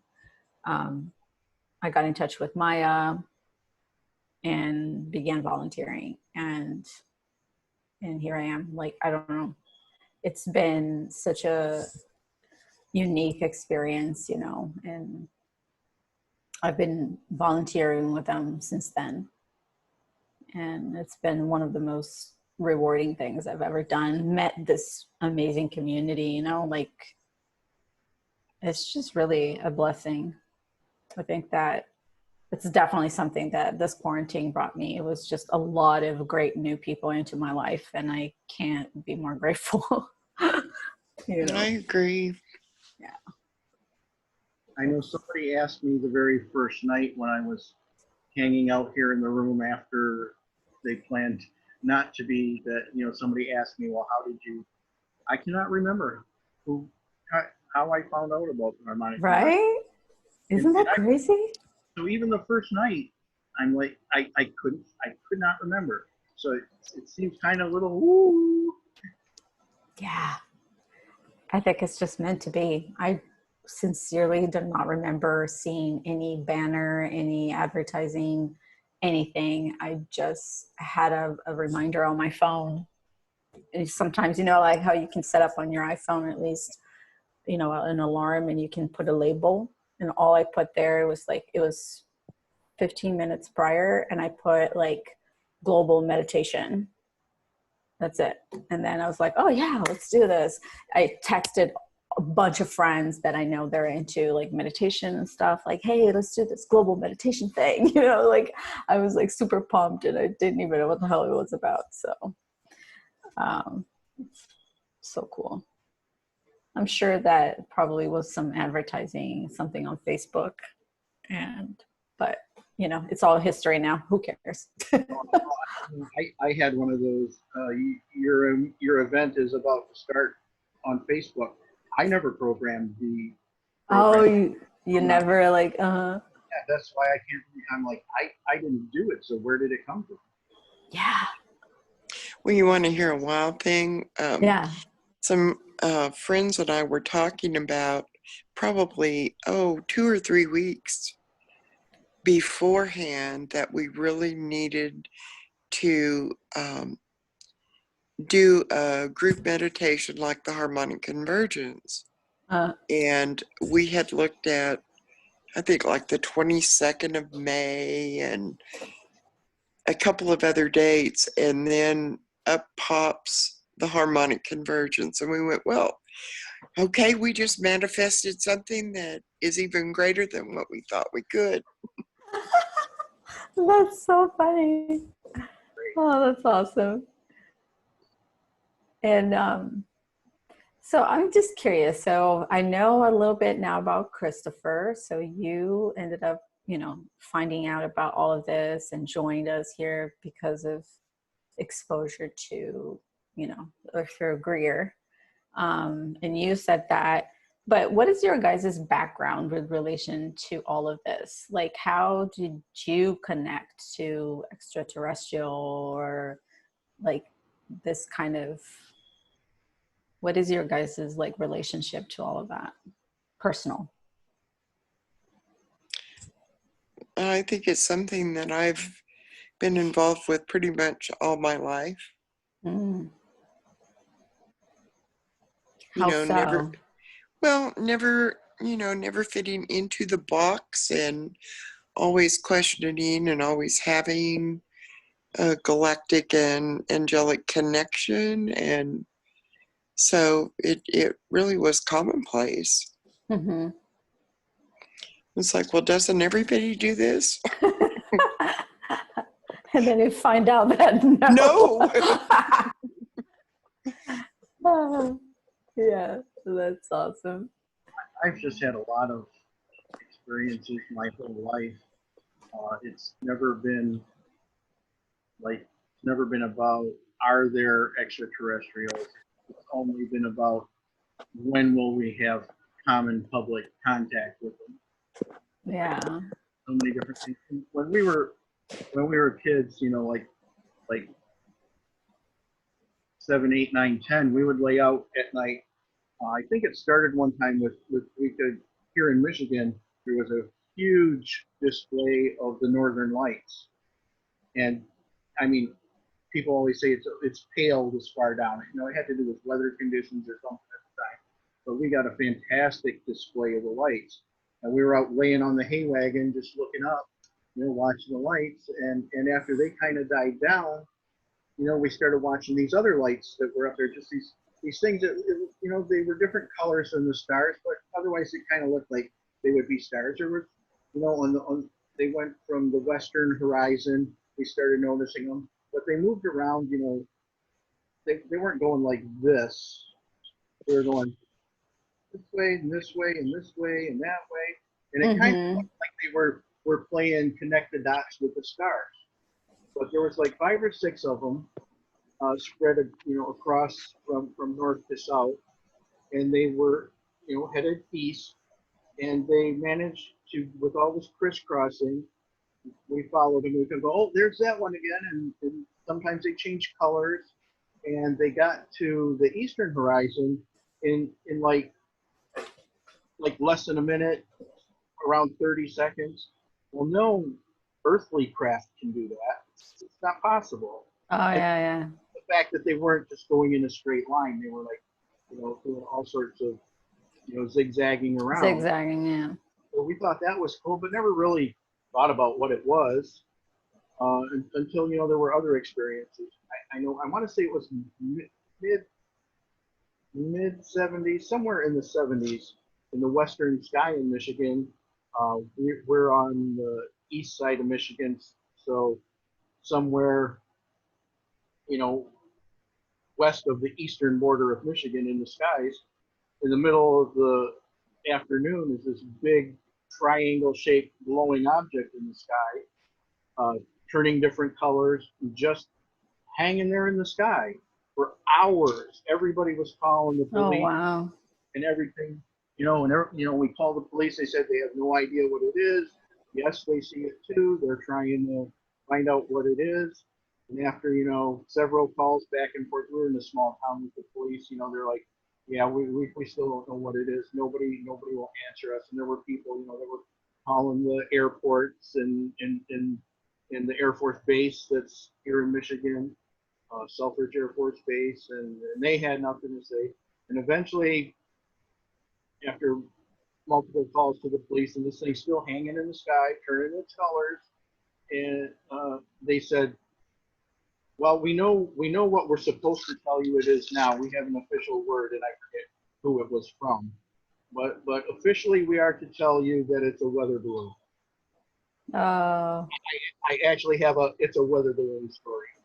It's obvious that anybody with a brain, no weather balloon maintains, Would move that way. well, this thing, it just maintained a position in the sky and turned colors for, you know, 2 or 3 hours. I can't remember exactly how long. And then sometime after that, I don't know if it was from that or from something else.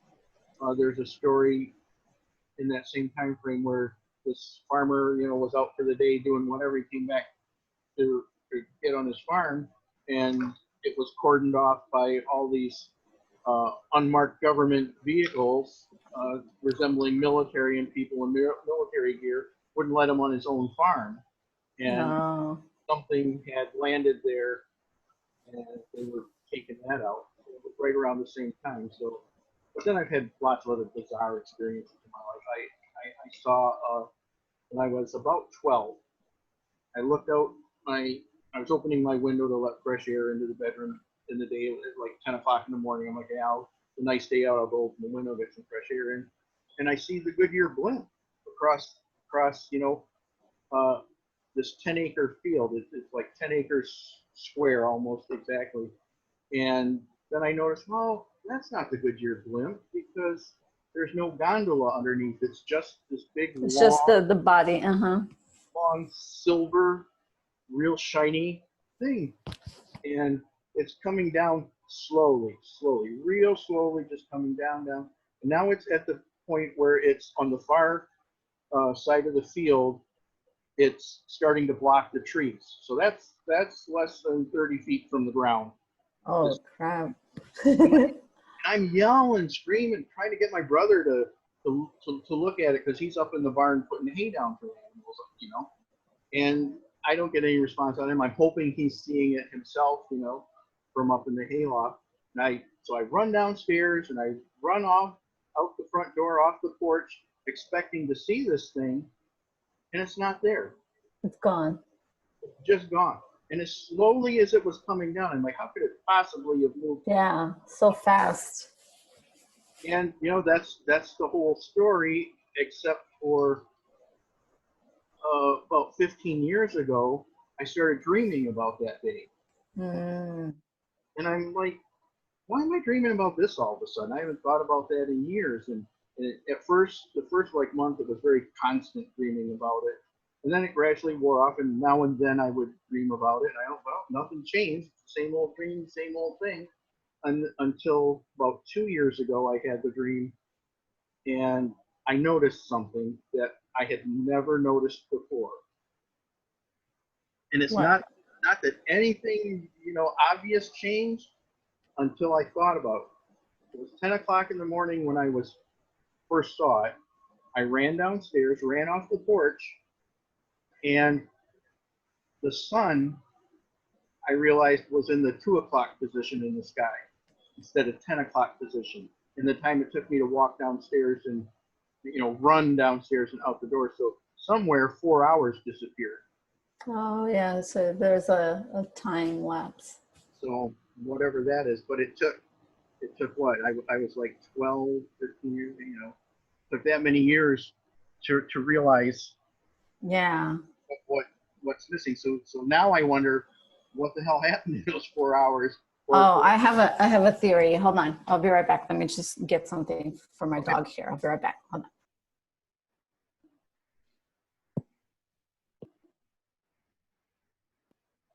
Yeah, I have a weather balloon story too. So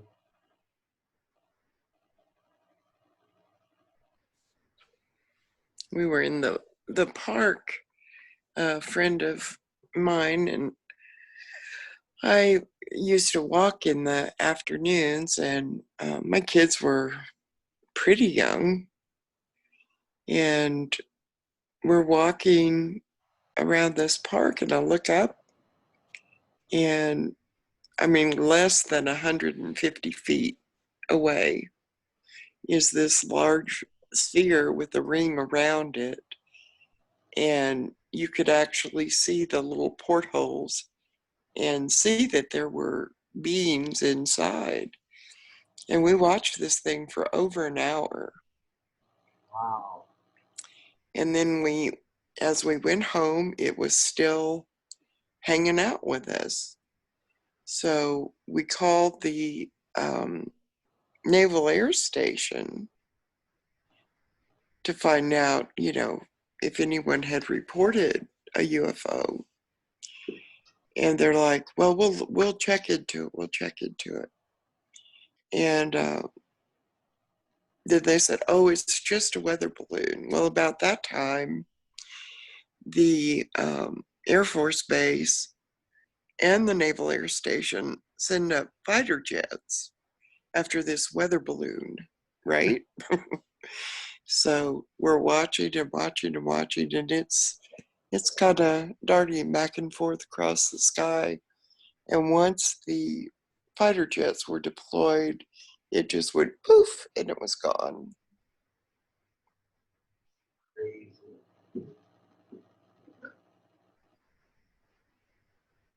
And the thing that kills me is how many times they have tried to use that stupid weather balloon story. It's idiotic.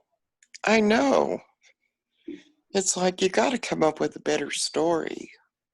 I've never seen a weather balloon look like that. But if you want to call it a weather balloon, okay. We know what we saw. Yeah, Chris, it's insulting.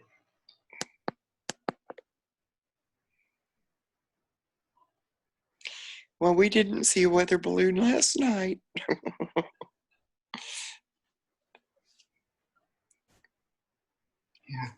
Yeah, all the money they make, Chris, they could try a little harder, couldn't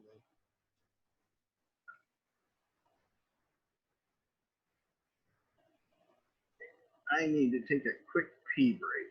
I will be right back.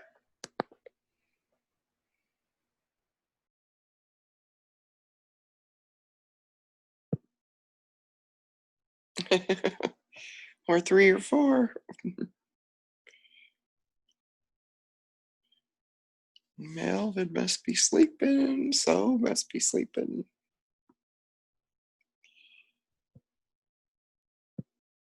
I am gonna have to.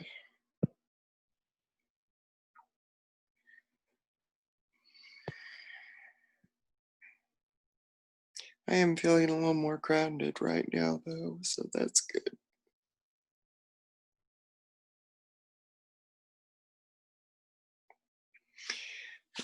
I don't think I'm going out tonight.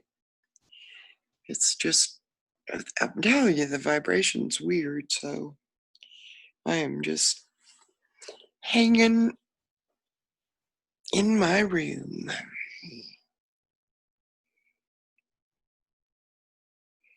I know something's happening, but I'm not sure what. Maybe I'll get a download tonight and no more.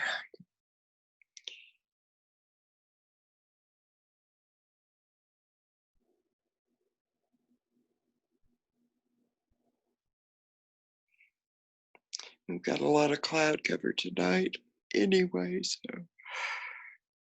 And they're really strange looking clouds, so I'm not sure what's happening.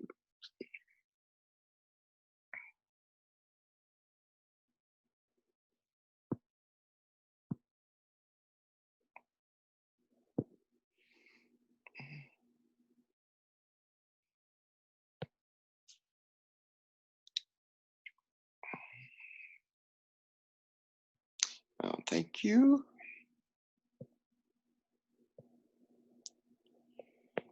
Checking.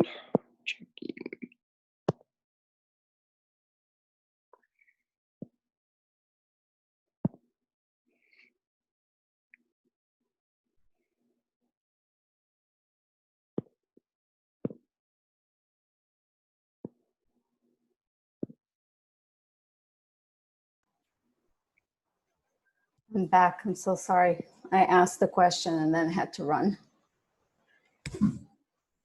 My doggy had an accident, Oh, which is very uncommon, but it did happen.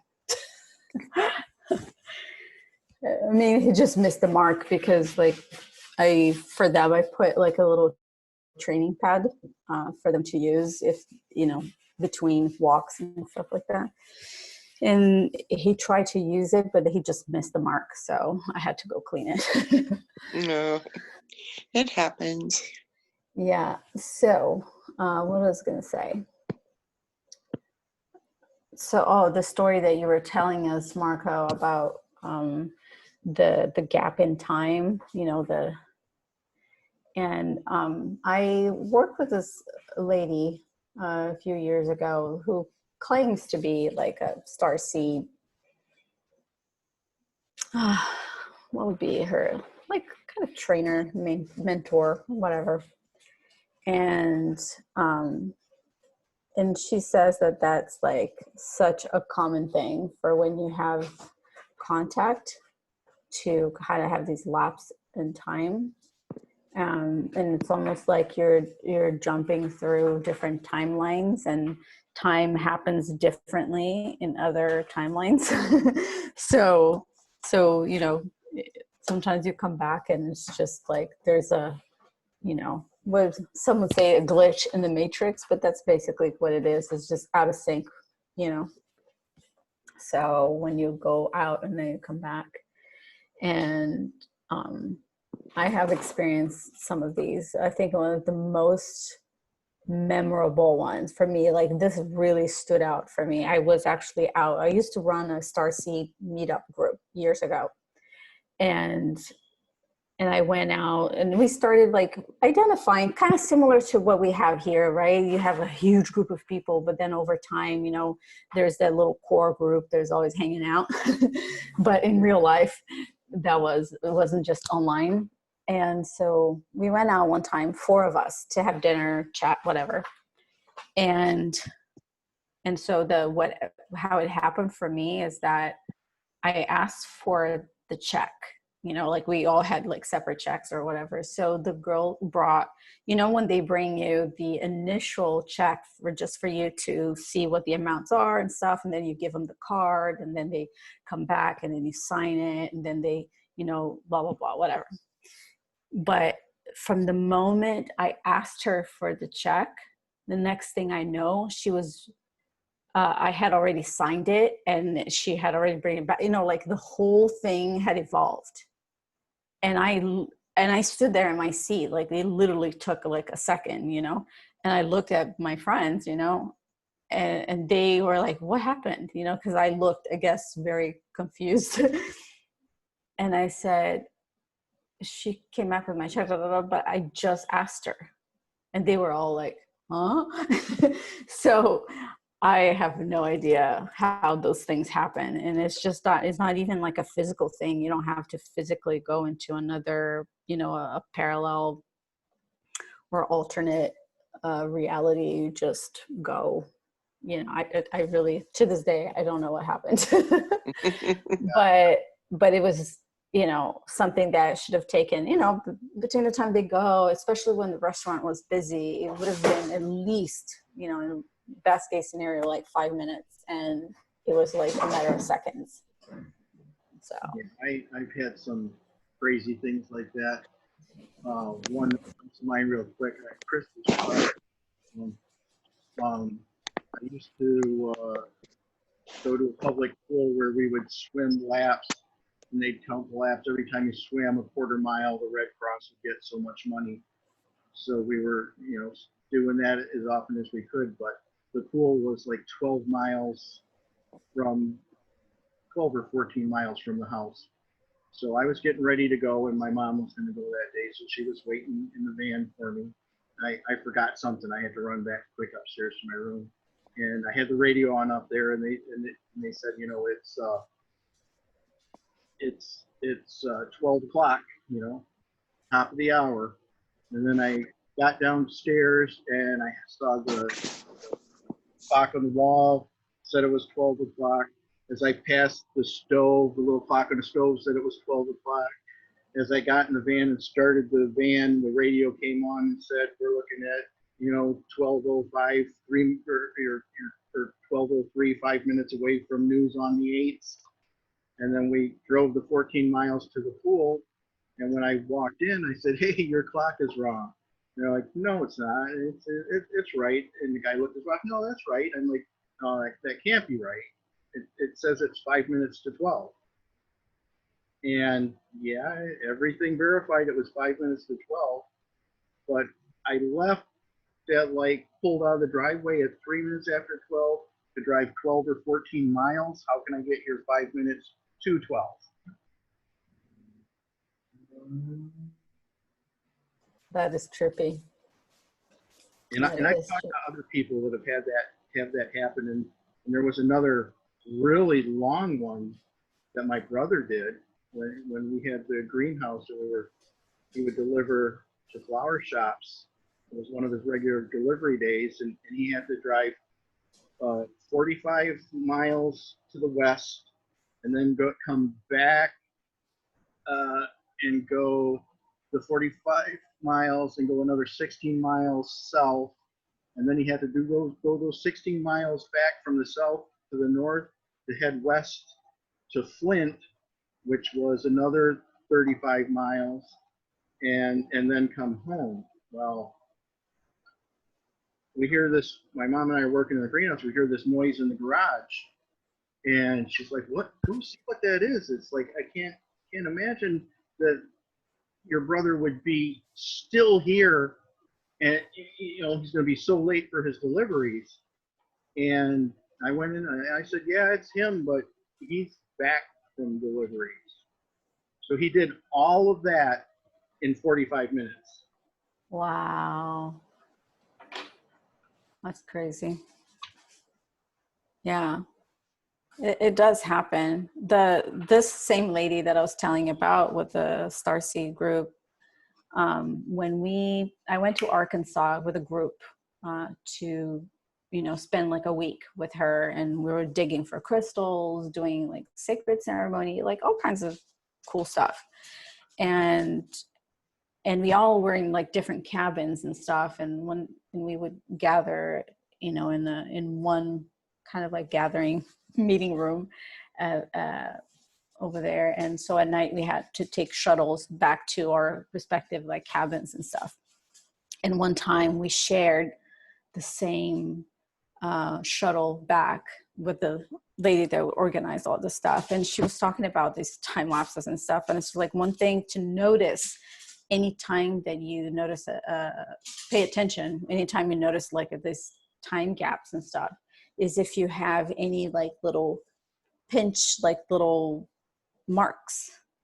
Because she was explaining that what they do sometimes is that if you physically go into, have contact, once everything is said and done or whatever, depending on, what it is. And in most cases, they will give you like a little, whatever, something to kind of help you forget everything that happened. And then they put you back like wherever. So it's done purposely for you to not have like a memory of whatever transpired or what you talked about and stuff, like not like consciously.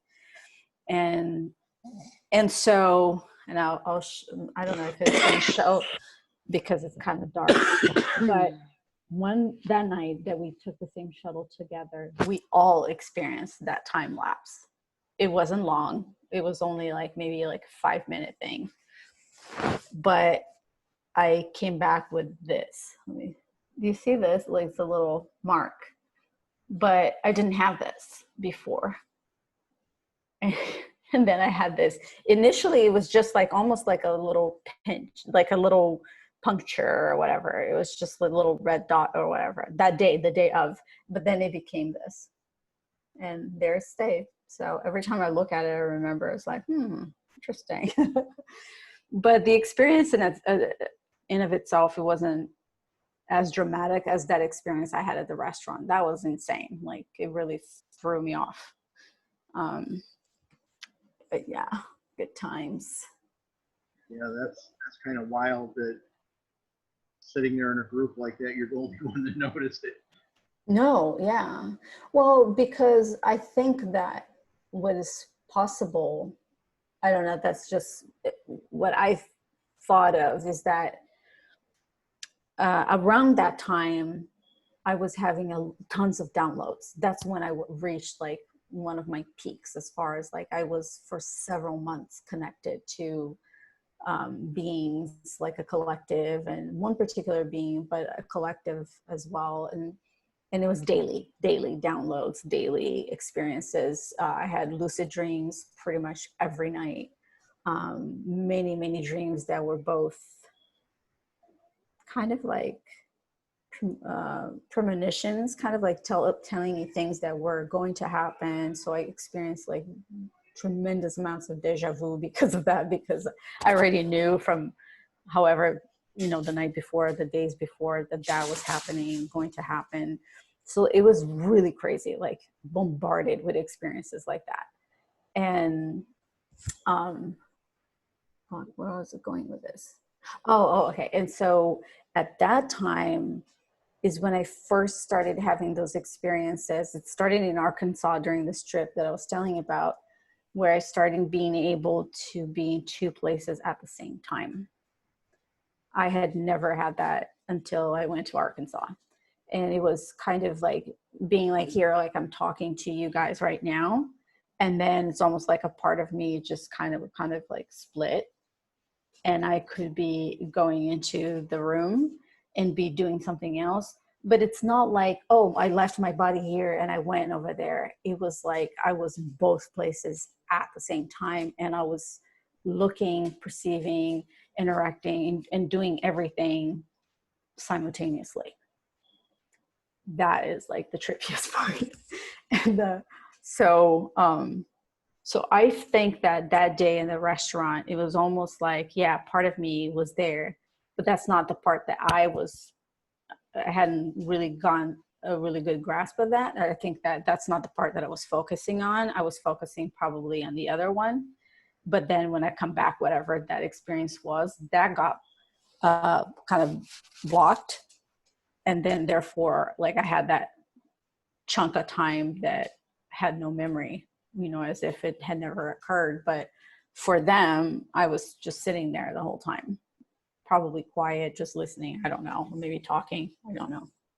But yeah, but luckily that was the group from my Starseed group. So there was no judgment, they were like, oh, that's cool, that's awesome. You just looked like really confused when, like, because they were, I guess, talking, and I would just had my eyes like this, like, what the fuck?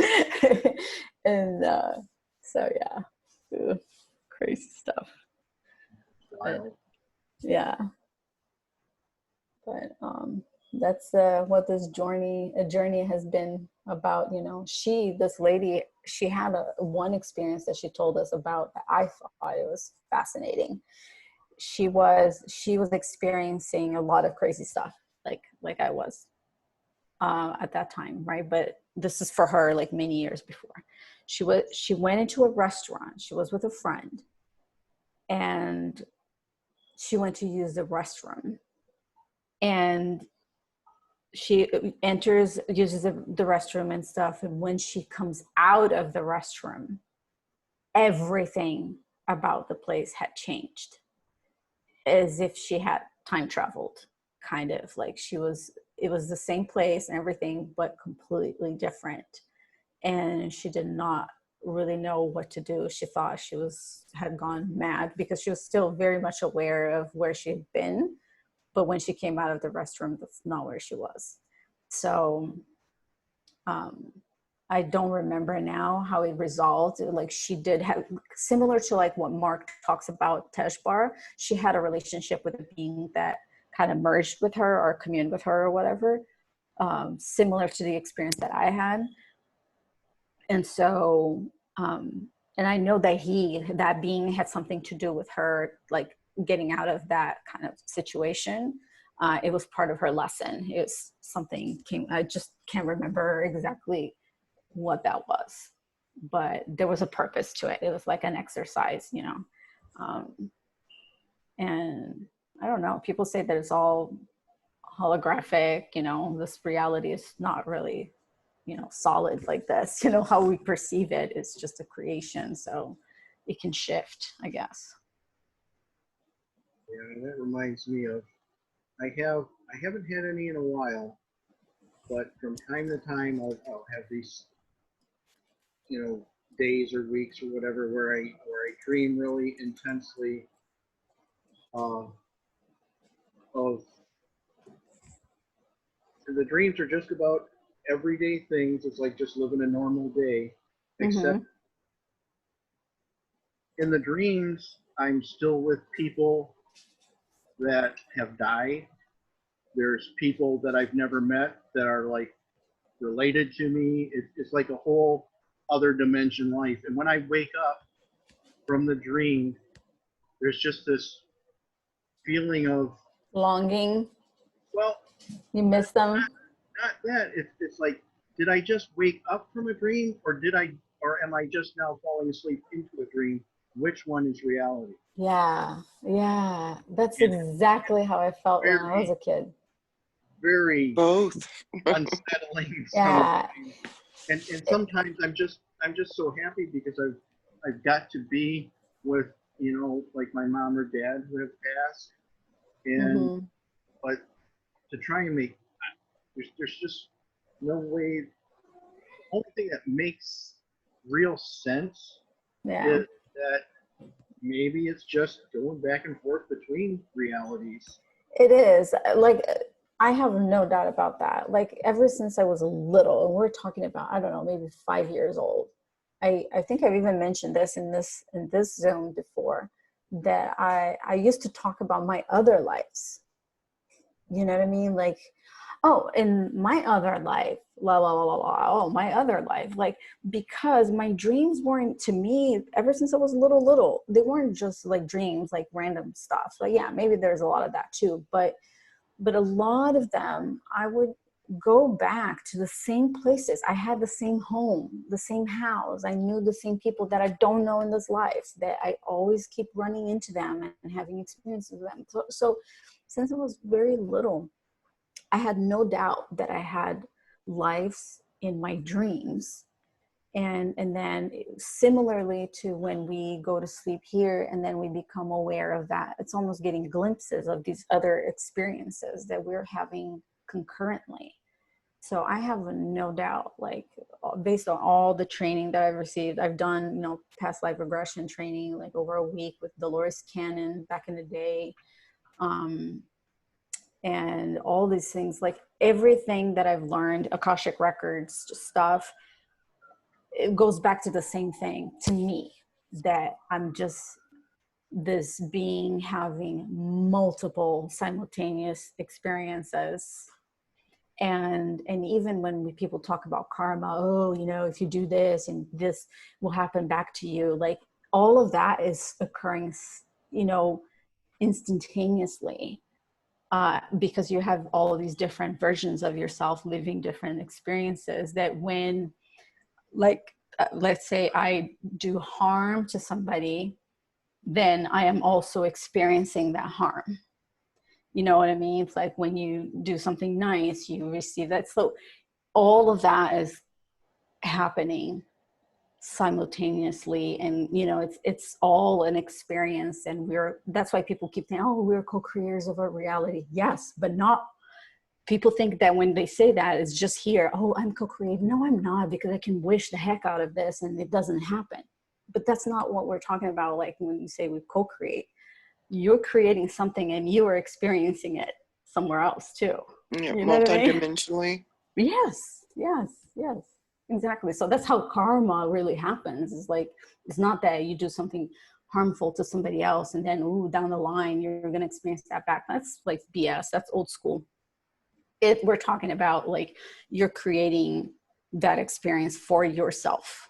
You are both the perpetrator and the victim, all wrapped up into one. So it's just that when we're in this existence and this consciousness, we're not aware of that typically. Some people are, you know, and the dreams like you have, Marco, like I have, like you just, it's glimpses of these other lives, you know? So in another life, your parents have not died, you know, and so on and so forth. So I love that stuff so much. I could talk about that. I could talk about that all night, but you know.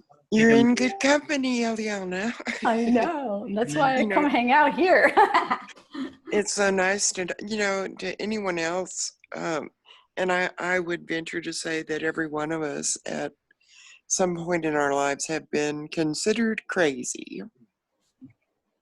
Yeah. And it's so nice to, you know, have conversation that, oh yeah, and that happened to me. And so it's just very fulfilling. Yeah. And you know, like I studied psychology in college, and Me too.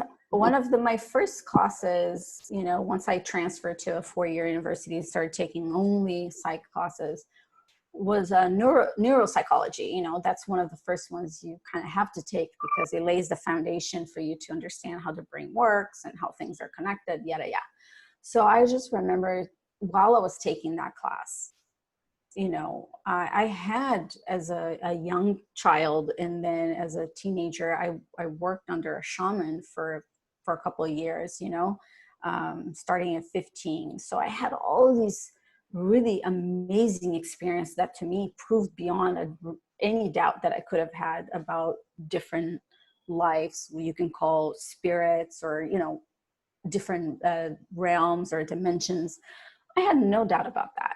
But here I am studying the brain, and they're talking about, oh, when you stimulate this part of the brain, then the mind goes there. So the science almost like touches these things because they know that they happen, but the way that they explain it, it's kind of like different, you know?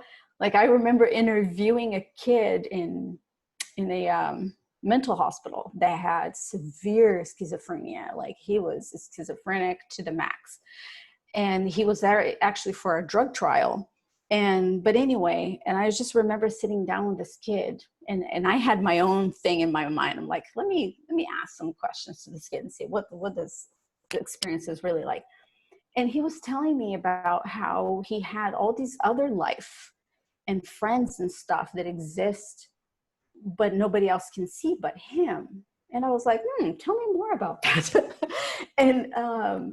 And he was like a really happy kid, like super loving. And his only problem was that he had a whole different life in a realm that nobody else saw but him. And therefore he was being drugged and this and everything. But, and I remember thinking, like, who is to say that he's really not tapping into this other dimension, and then these people are there? He wasn't doing any harm to anyone. The people that hung out with him were super nice. So it's kind of like super trippy, you know, like, yeah. I can see why people are treated, you know, as if they had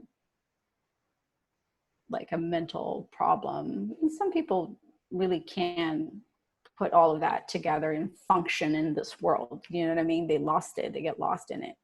But I don't know. I think we can't. Well, that's one thing I really had a great deal of admiration for Mark about in sharing his story. Yeah. And because I know there are a lot of people who have thought that they were insane or have been Labeled. Yeah. institutionalized. And, you know, to me, that was like, thank you for that. Mm-hmm. Because I don't think there are a lot of people that would reveal that part of their history openly. So Yeah. that was just wonderful to encounter.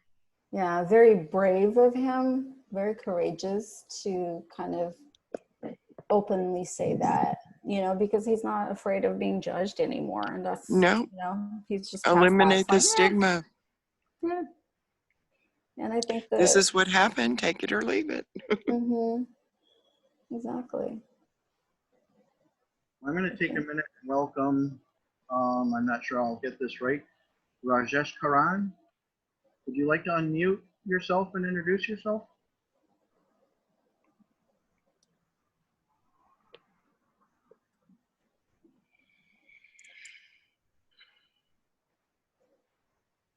Yeah, sometimes people can't talk. Similar, especially when it's late at night, if it's late at night where he lives.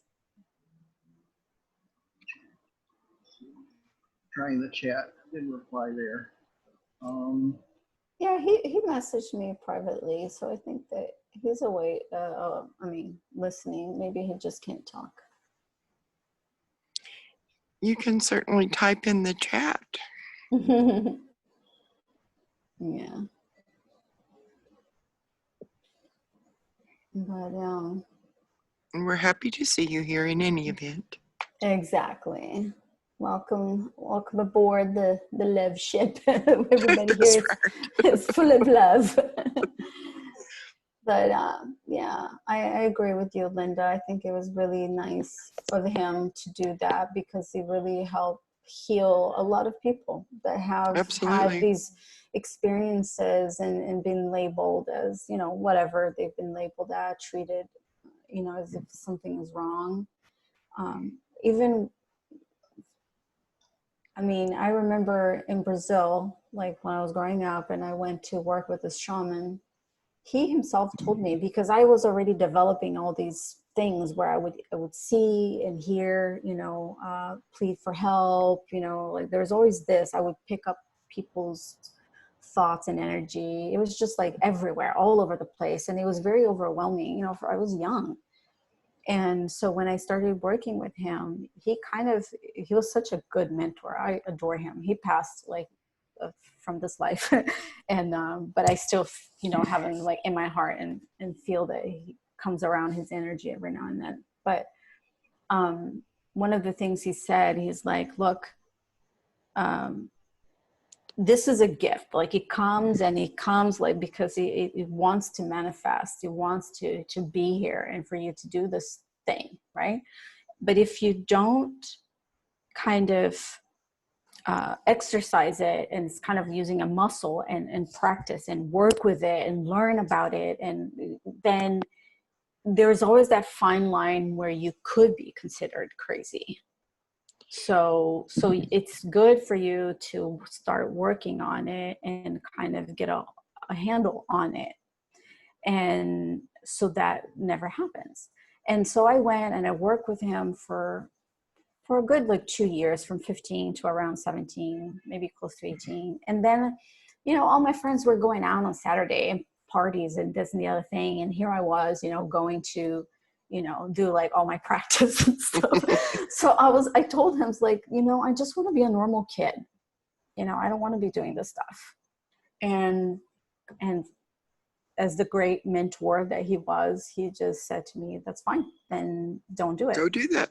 Yeah. And we had a ceremony. He did a ceremony to basically what they will call, like if I were to translate from Portuguese, is to close off my body, to not be doing that stuff so much. So he did a ceremony and we celebrated that, and off I went and didn't do the shamanic stuff, until much later in life. I went to be a stupid kid, get drunk, go to parties, blah, blah. So, but yeah, I think that he was right on the money about the crazy thing, you know, because having had that early experience and knowledge about that, it really helped me stay focused whenever I had those experiences, to know what they were and not, you know, go about it in a weird way. Yeah, those are almost the same words that were told to me by the shaman that I worked with. Really? Tell Mhm. me more. Well, I was an adult, and we worked together for about 8 years. And there was one particular experience. He was a healer, of course, and he was a Native American. Stormwalker was his name. And I would travel from Texas to Oklahoma every weekend. Oh, wow. And we never slept. I would get there on Friday night, from Friday until Sunday when I'd return to Texas. And neither of us ever slept during that time. And he would go, you know, into the other realms to fight whatever forces were impacting clients that came to him. Mm-hmm. And we were working together one night, and all of a sudden his son is shouting from his bedroom, "Dad, Dad!" And we went in, and the energy was so intense that his son was literally levitating about 3 feet from the ceiling. Oh my gosh. He's like, "Could you stop this, please, you guys?" Oh, wow. That's crazy. But it was an amazing experience. And yeah. even after he passed, I had an extreme need to go to Oklahoma, and I didn't even know at that point where they lived anymore. And the interesting thing was, the first time that I went there, his wife was also a medicine woman. And when I got to their house, the address was 313 Linda Lane. Oh my goodness. But where was I going with this? I was going to tell you something. Oh, and whenever I would hit the Indian Turnpike in Oklahoma, every single time, thunder and lightning would happen. Oh. So this one particular time I was really called to go there. And a friend of mine went with me, and I said, well, I'll just warn you in advance. I don't know if Stormwalker is still in this realm or not in this realm, but I will tell you that when we hit the Indian Turnpike, be prepared, because there's going to be thunder and lightning until we get to Sapulpa, which is where they lived. Mm-hmm. And I didn't know what the call was about at all, but I ended up I won't go through how I ended up finding them, but I knocked on the door of his son's house, and his wife opened the door, and she said, I knew you would come. And then the younger son, who was the one that had levitated many years before, came in the back door, and he was like, damn, Mom, did you have to call in the big guns? And she said, yes, actually I did, because there were some really serious issues going on with him at that time. And so it's just amazing the way that whole thing works. Isn't it amazing? So maybe because they were needing the help, your friend who had already passed, like, come on, come help out. Exactly. That is so cool. Yeah, and this is the thing. Once you open yourself up, and hi, Summer Rose. Didn't mean to ignore you. Take advantage of the little. Hi. You are muted. Now I can say awesome. I just said hello to both of you. Good to see you too. Good to see you. Did either of you go over to the Saturday Night Alive? I didn't. No, I just thought about that, and it says it's still happening. So I'll pop over there and just see what's happening. Okay, Come back. sounds good. Okay. See you in a That's, minute. am I on the wrong day? No, That's- it's not Saturday. Yeah, this is Saturday early morning, not Saturday night, right? Yeah. Yeah, but she already went. Too late. she already left. She'll come back in a minute when she realizes that it's still Friday. Or I mean, or that Saturday just began or whatever. Yeah, I'm just forgetting. Oh, this is Saturday. Yeah. See, now I'm throwing all off because I'm trying to do two things here. I was worried about signing up for that thing in Italy. That's on Sunday, so I have time. I don't have to worry about that. But yeah, I just like, what I was saying before I said hi to Summer, is that once your heart opens up to the possibility of this thing, you know, that your mind opens and your heart opens and stuff, and you start to see these connections and these kind of things like kind of magical, or, you know, it's just, they're everywhere. Is that most people, I would say, like, just don't pay attention and don't indulge, I guess, in this.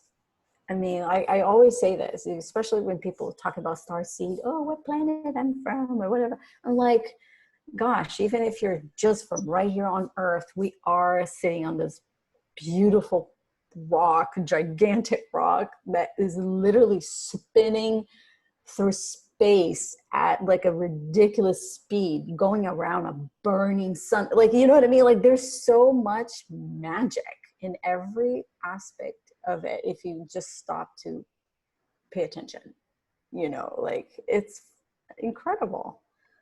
So, you know, why limit ourselves to just this one little thing, right? It's just so much. The idea that we're the all, the everything, is so egotistical.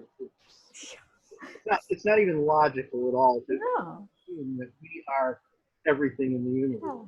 I mean, if you study, like, I'm a huge nerd and a huge fan of statistics, right? So even from a statistical perspective, you know, it's pure math, right? Theorems and whatever. Like, there's no way that we could possibly be the only species that, you know, there's, you know, alive and kicking in the universe. So let's just get over yourselves. And well, you know, I used to always compare it to, you know, when people would ask, well, what do you think? It's like, well, okay, consider this. If you look at an ant, okay, and you look at us as humans, if there are millions upon billions of galaxies out there, we cannot possibly be the most intelligent species. If you compare yourself to an ant, then that's how many more advanced civilizations are out there, and we're the ants to them. mm-hmm. Exactly. And yeah. And that point was driven very poignantly to me in a short story that I have not been able to find, and I can't remember the author, and it's a very short story about a boy living somewhere near Washington, D.C., you know, in sight of the Capitol building. And he's got a magnifying glass, and he's burning ants on the anthill. Mm-hmm. As he's burning the ants on the anthill, to whatever sadistic pleasure he was getting out of that, he noticed that it was getting warmer, and the sweat he had to rub the sweat off his brow, and it was getting really, really hot, and he looked up in time to see the bright light in the sky coming from the flying saucer that was burning the Capitol building.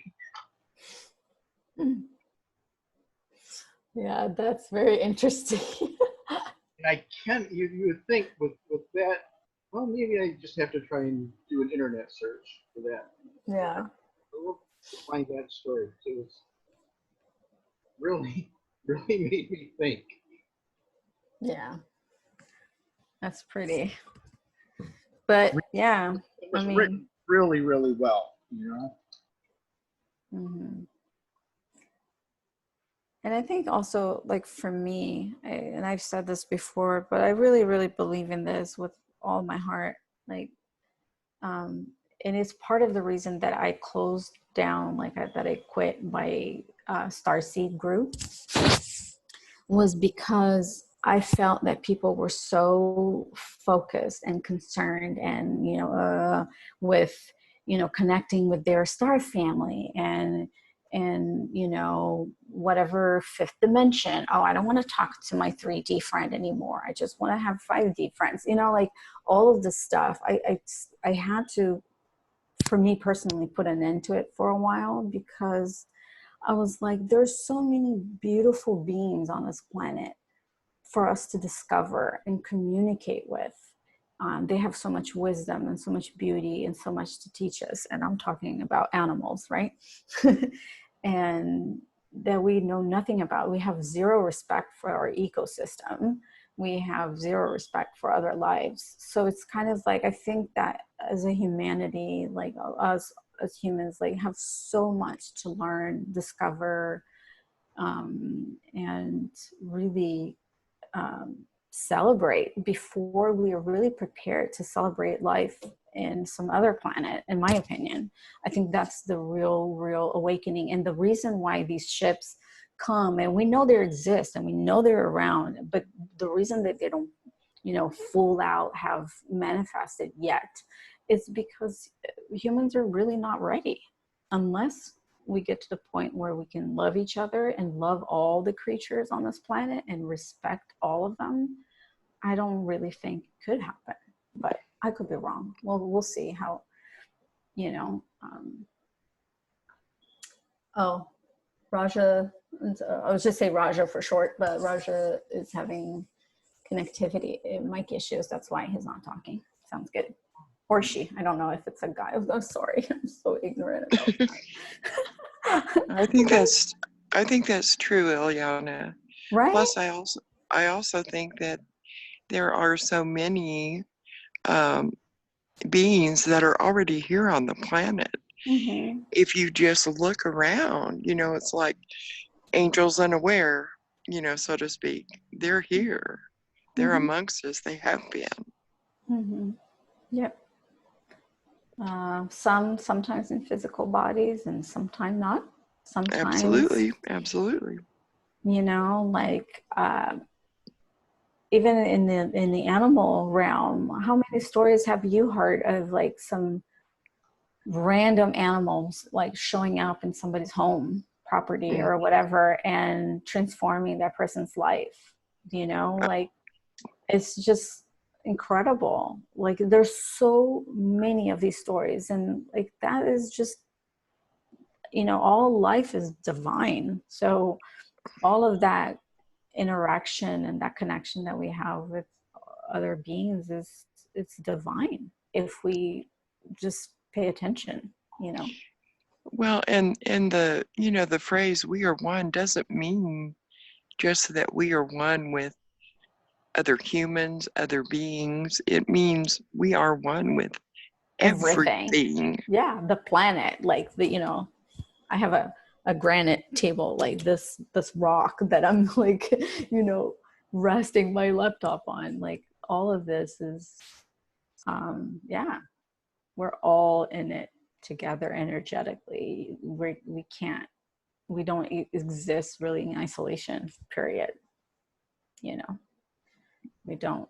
So I think that's why I like talking about animals, and I'm really passionate about kind of educating people when I can about that, because I think it's a huge thing that we have to, as humans, to overcome, you know, like the separation from the animal kingdom, from all the creatures and all the elements on the planet, you know, like, and once we get there, to respect and honor them, and I think that we'll be in a much better place. Hi. Hello. Who is talking? Let me see. Yeah, it's Rajsekaran. Oh, I'm okay. from India. It's Hi. Raja. Speaks to you. I'm with my son, so he's also saying hi to you. Oh, how cute. Hello. What is his name, Raja? His name is Saswin. Sestin? Saswin, yeah. Sestin. Well, welcome to you both. Hi. Hi. Hi. How are you all? How are you all? We're We good. are fantastic. How are you? I'm fine. Thank you. You have very Thank good you. English. We're very happy to have you here with us. Thank you. Thank you. You're very welcome. I'm also happy. Oh. Happy is the best thing in the world. Yeah. See, yeah. Clap Yeah. along if you feel like that's what you want Hey, to do. If you're happy and you know it, Nice. clap your hands. Yeah. He know that song also. Can you sing that song? Happy song. I am happy. I am happy. Oh, that is so cute. You Well, make we me love happy. you. He's 5 years old. Precious age. Yeah, yes. I just click some link and then enter into this chat. I don't know. I looked into the FQN community, so I searched for job. Then I enter into this Zoom. Can you talk a little closer to the microphone? We can barely hear you. Yes. Yes, My son is. As you go on, bye.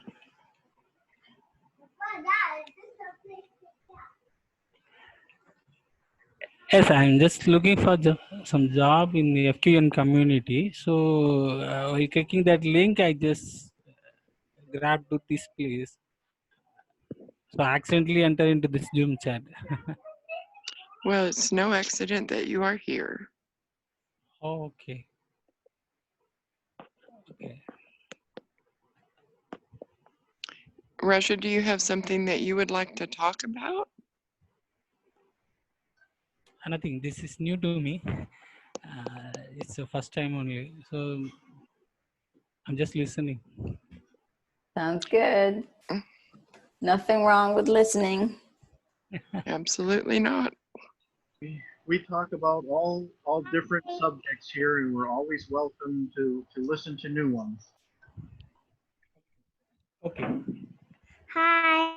Yeah. Hi. You want to speak anything? Yes, please. My sister is studying, but my mother is doing in her kitchen. So mine happy birthday number is 24. All right. The 24th of what? Zero. June. No, June. June. 24th of June. All right. My happy birthday is the 26th of June. We're almost birthday buddies.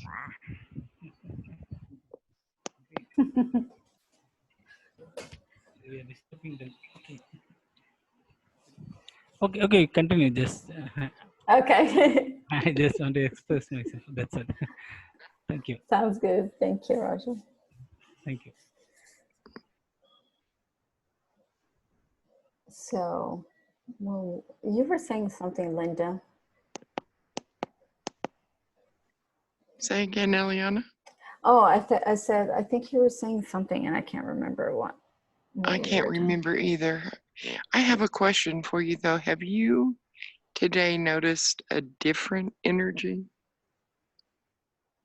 In this room or in No, general? just in general. My energy has been, I mean, it's been different today for me for some reason. Mm. Well, to me, my day was a little weird because of what happened yesterday that I told you guys about. So it was a little off. No, I don't think so. But it was a good or bad or neutral? Just, Well, it's kind of neutral. I mean, okay. it almost feels like, you know, a potential download coming or something of that nature, but it's been not my usual day. So. Mm-hmm. Got it. Yeah, I don't know. My thinking on it is I have a lot going on personally that's not happy, so I'm not really in touch with the general feeling of things.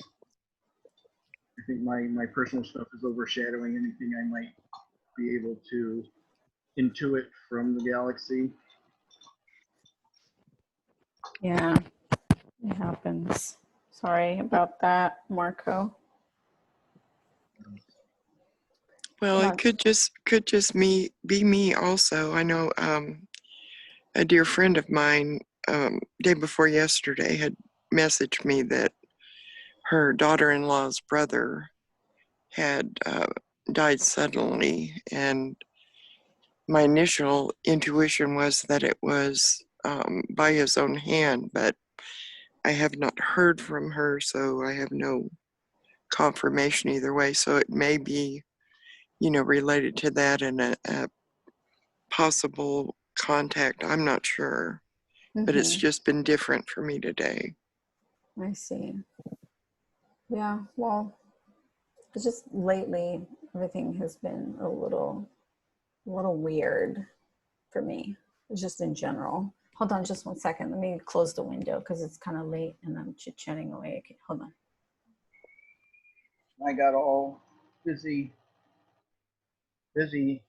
interacting here. I forgot to take my insulin again. So Marco, what are we gonna do? 3 days in a row, I'm missing it, doing it on time. I'm gonna do that. I won't have you watch me use my needles. Not entertaining for most people.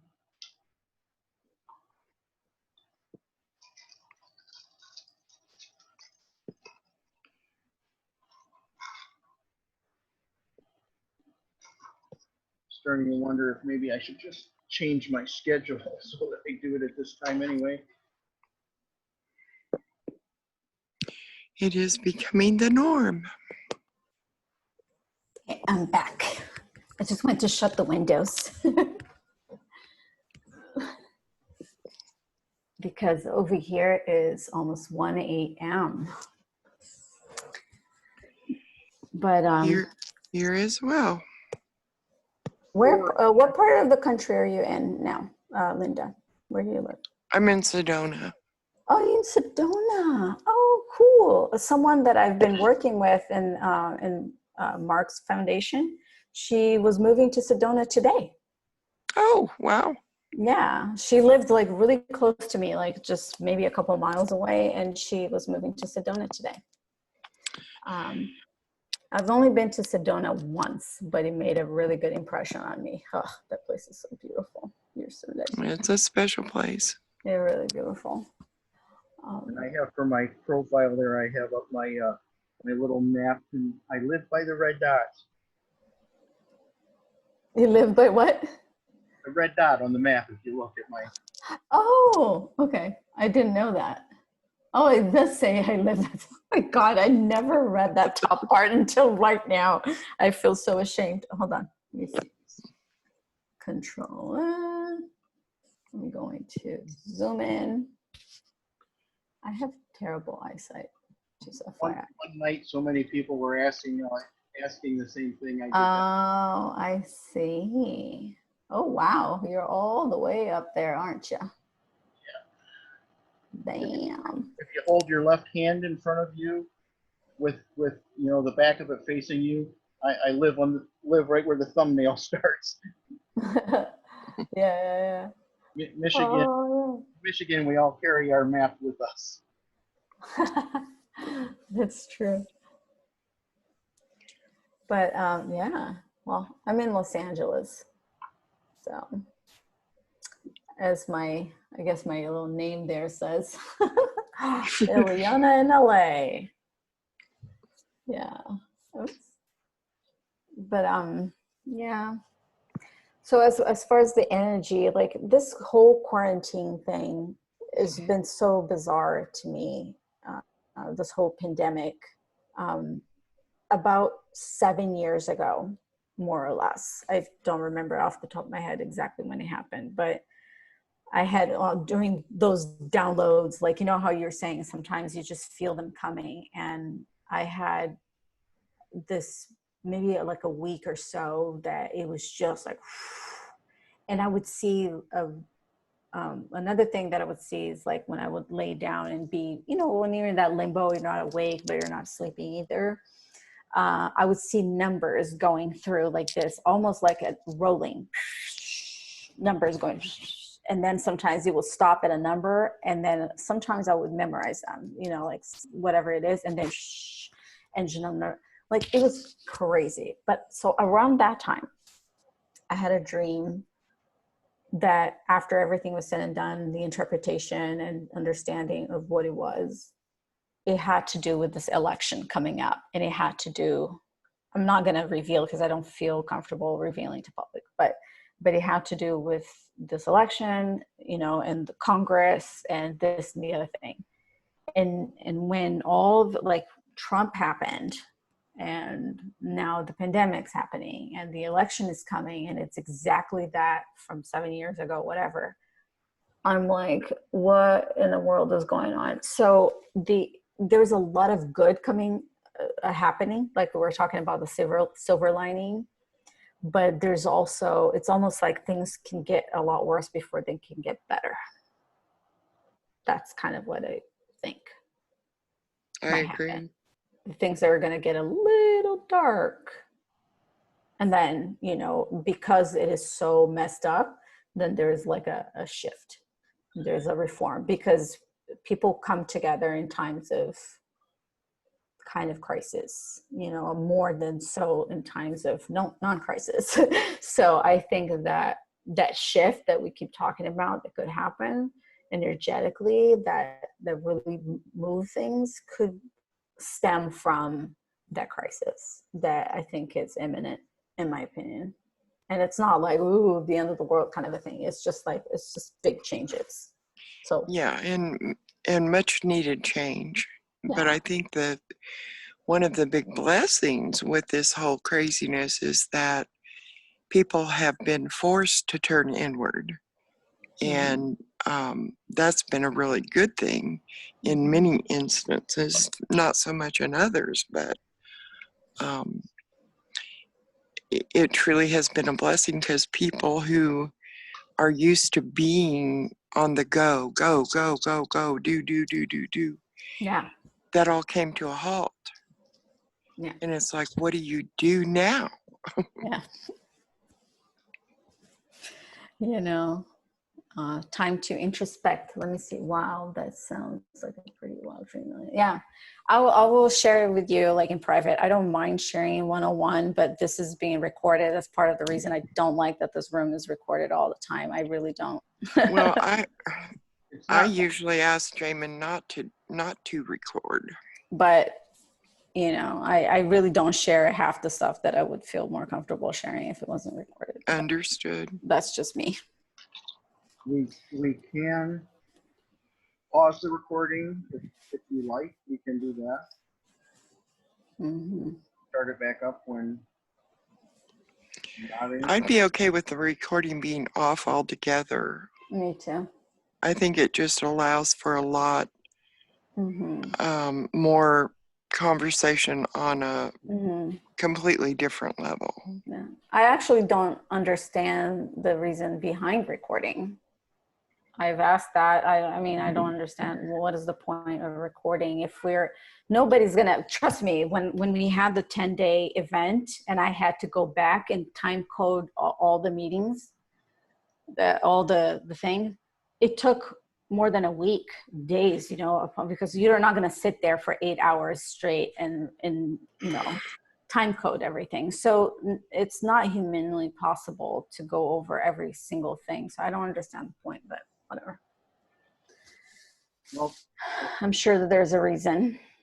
I just don't know what it is. tonight it turned out to be fortunate because of Chris is from Superior, Arizona. We have that recorded, and it'll help them with other people getting to see it that aren't normally here but hang out on YouTube and will run across the YouTube. That'll benefit him. Okay. Other times, and for specific parts of the day, like the vegans of color or the food healers, that's good to record them. At this point, like I said, we can pause it, and I'm not sure. Let me try here real quick. See what happens. Recording.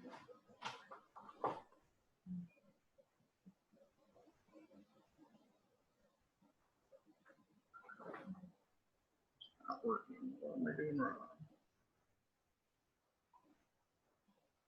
There.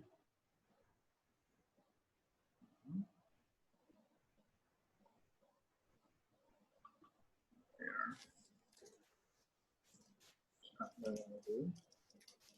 No, that's not what I want to do.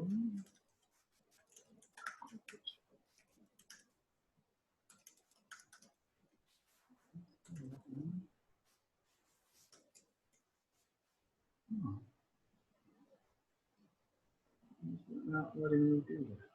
Sorry, I'm mumbling. Oh, good.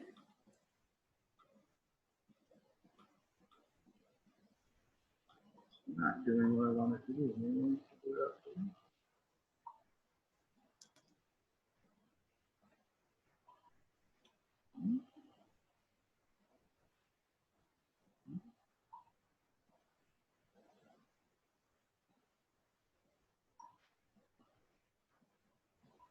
That's not it. Actually, that's weird. I cannot find can't find the pause for the recording, honestly. Before, Do you know where to go? yeah, I thought I did. Do you want to pass the host thing to me just for a moment? I'll try to stop it and then I'll pass it back to you. Do you have, oh, hold on. Let me get to participants. Participants. Try.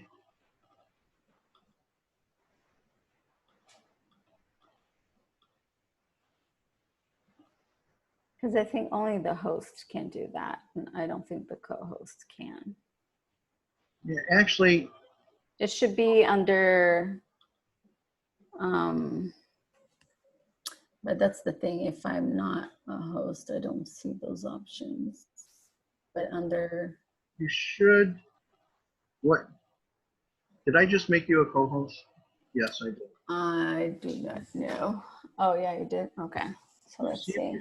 See if you see a pause recording for there, because I swear I had seen it when I was co-hosting, but if I go on record now, it just wants me to say where I wants me to record to the cloud or record to this computer rather than turn it on or off. There's no pause. It could be because maybe Jimin like kicked it off from that machine that stays on, that. So maybe you cannot stop it. Let me see. Because Jamin said he would like stop and restart the recording every couple or 4 hours, not to worry about it. But he said go ahead and pause it anytime you want. Yeah, it just, if you're not a host, it just does not give you the Yeah, same things. Yeah, I see all the administrative stuff. Start, actions, rooms, more. Yeah. Well, let me stop the live stream, but all right, I'm going to kick it over to you. You see if you can find it. Yeah, no problem. I'll be happy to. Because it's not working over here.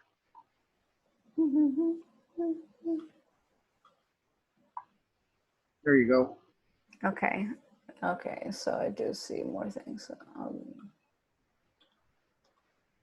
Breakout rooms. No.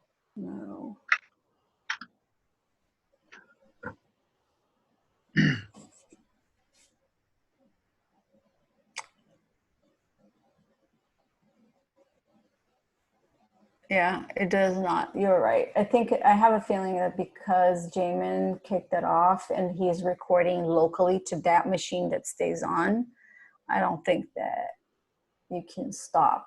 Do you know what I mean? Yeah. It's being recorded by him, not. Yeah. You know, and he specifically said, yeah, anytime tonight you want to pause the recording, feel free. And Yeah. I know I've seen it. I've seen the pause recording button before, but not. Yeah, but now it all it gives you the option is to record to the cloud or to the computer. That's it. All right, I'm not crazy. And no, I don't think you're crazy. Let me just try one more thing. And yeah.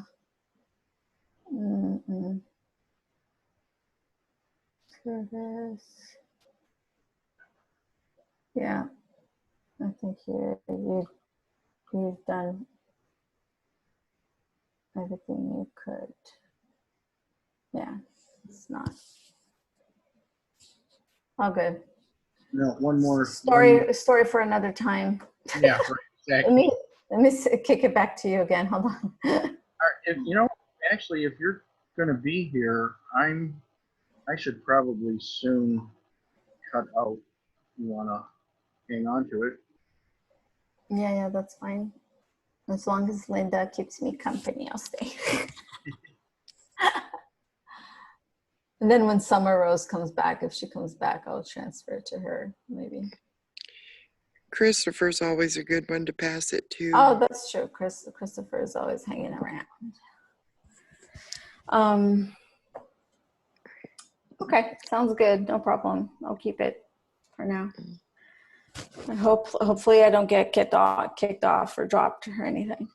That's the problem that happens now. If one of us whoever's hosting gets kicked off. Oh no, but then it transfers to another co-host, huh? Well, we've been having trouble with when the host gets kicked off, we all get kicked off. Oh, okay. That was under review earlier today. I don't know if they came to a solution for it. Oh yeah. They just have to. What did they say? Were you in there for that, Linda? Something about selecting hosts and super hosts, people that would have the credentials to turn it back on if it goes off. Yeah, I wasn't here for that. I don't think they've distributed that yet, but that's the plan. But maybe that's what Jamin changed. Like he created a super host, and then there's the hosts, and then maybe that's why we can't stop the recording, because you have to be a super host maybe to do it. Yeah, yeah. Specifically said any co-host, he said, should be able to pause the recording, but obviously I don't see that working either. Yeah.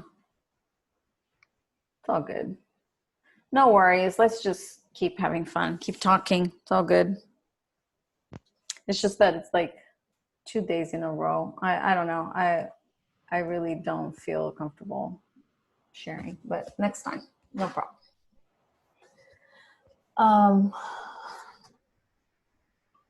So what could we talk about? Let's do a little vote. What do you want to talk about, Christopher? Or what do you want to hear about since you can't talk on the mic?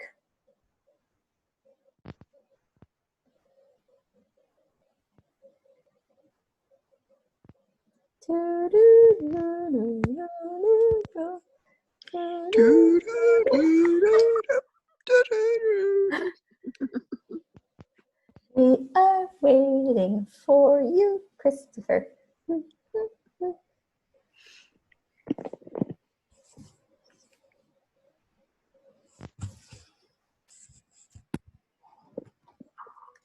You know, one thing that, like, while we wait, one thing that I wanted to do, and Linda, like, I wanted to know, do you know how we were talking about having slots, like picking and kind of committing to like some slot of time?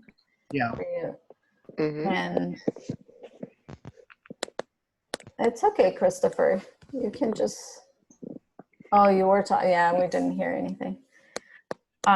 It would be, there's a lot of noise now, like weird noise. So what I was thinking about, like if I had a regular time, and I was thinking about maybe like Tuesday, Thursday from noon to 2, something like that. And then I would actually pick a topic or whatever that, you know me, I'm either going to be talking about shamanic practices, I'm going to be talking about animals, I'm going to be talking about whatever. Like I'm going to talk about things that I know about and that I'm passionate about, right? And kind of like publicize it and actually have people join, because right now there's not a lot of traffic. The only people coming in here are the people that always come here.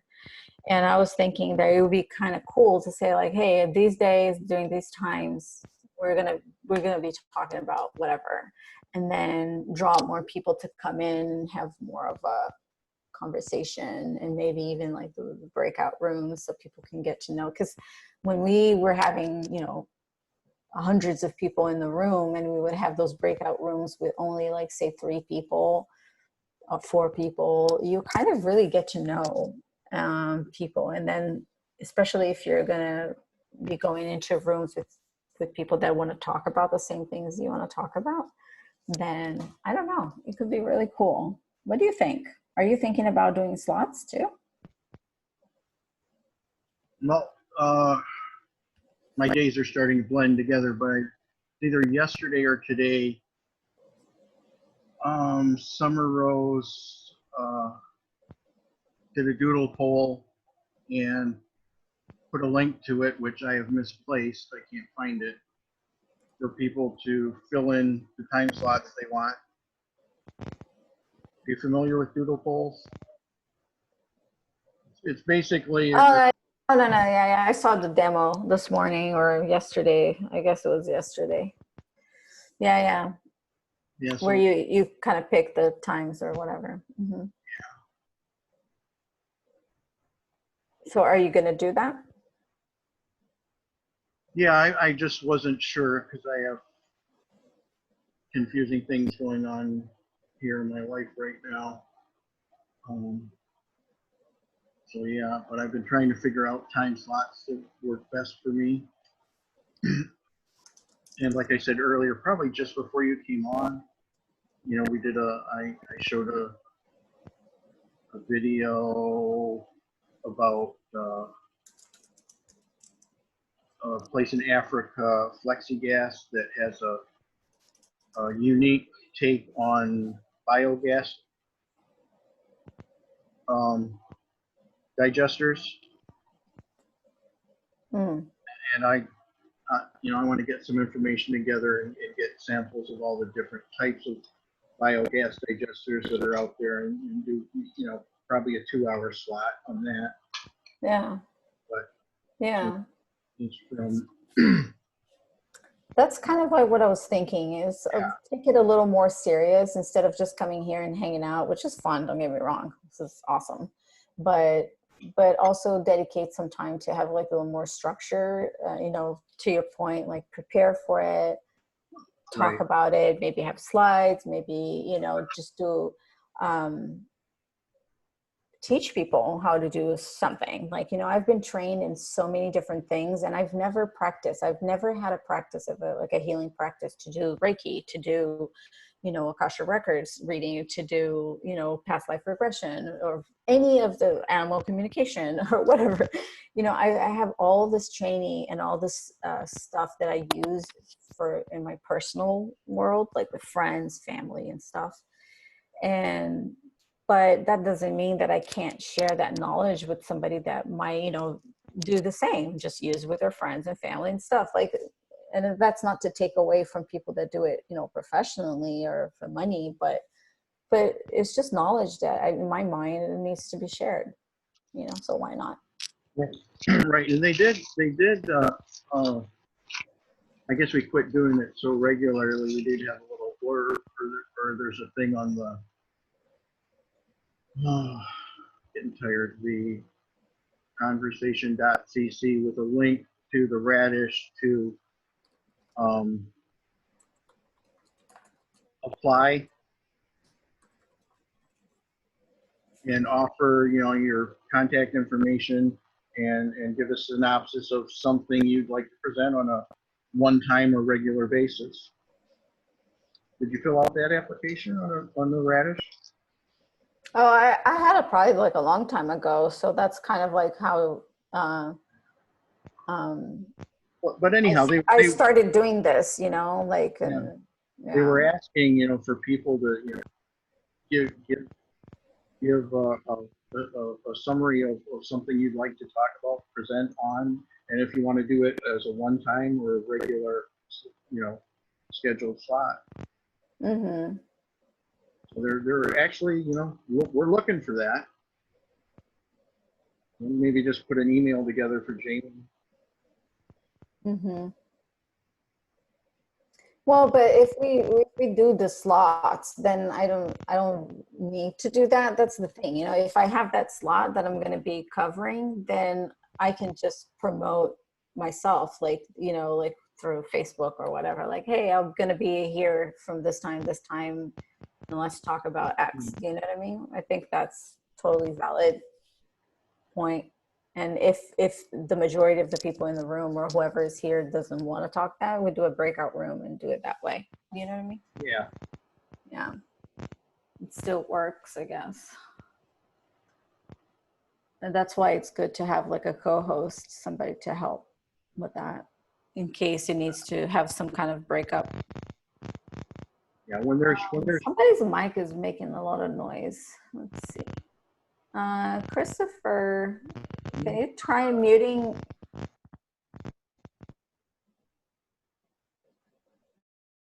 Yeah, it was not Christopher. No, it is. Let's see.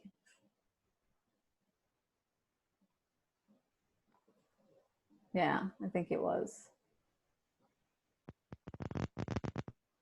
It's you, Christopher. We can't hear you. You're just making a lot of static noise. Thank you. Yep, that was it. Yeah, it was. Sorry. But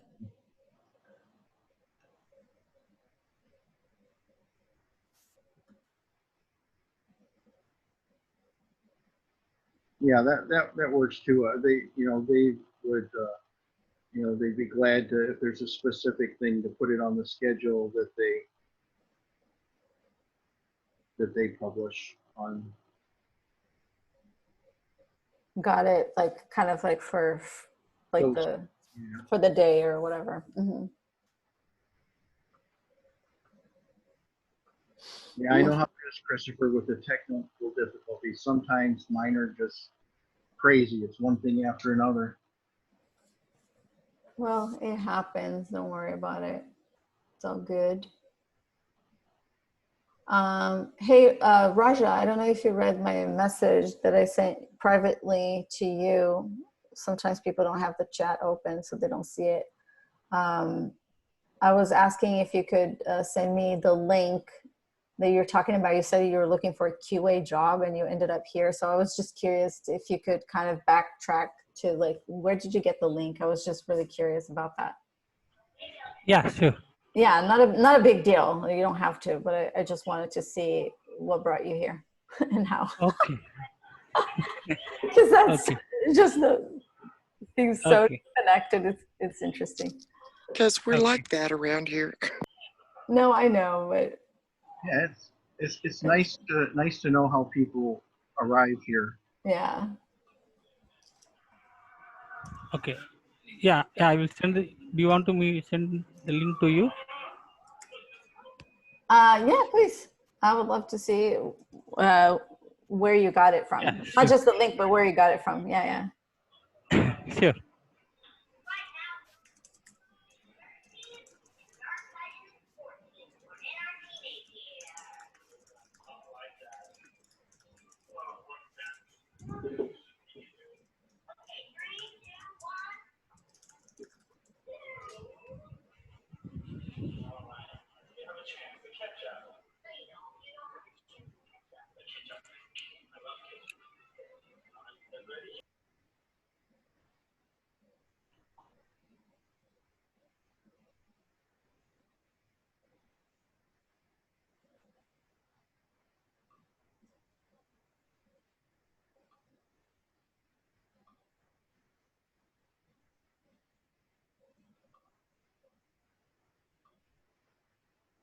Oh, okay. Hold on. Raja, that is your document and Yeah. your like, yeah, I was asking you what link. You said that you were looking for a QA job and that you got Not a link and you ended up here. So uh, that is the one that I was curious about. Like where were you and what link was that you found that brought no, you here? yeah. Actually, I joined in outsourcing, so job seeker site. So from there, I got this community link, the FQN community link. So they asked me to fill the Google document. So I filled it. Just I sent the link to you.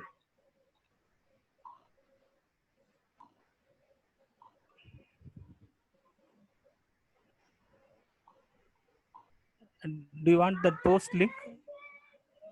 Yeah, if you could just show me, I'm really, really curious about that. Okay. You could just send it to me. That's fine. Thank you. Yeah, sure. So,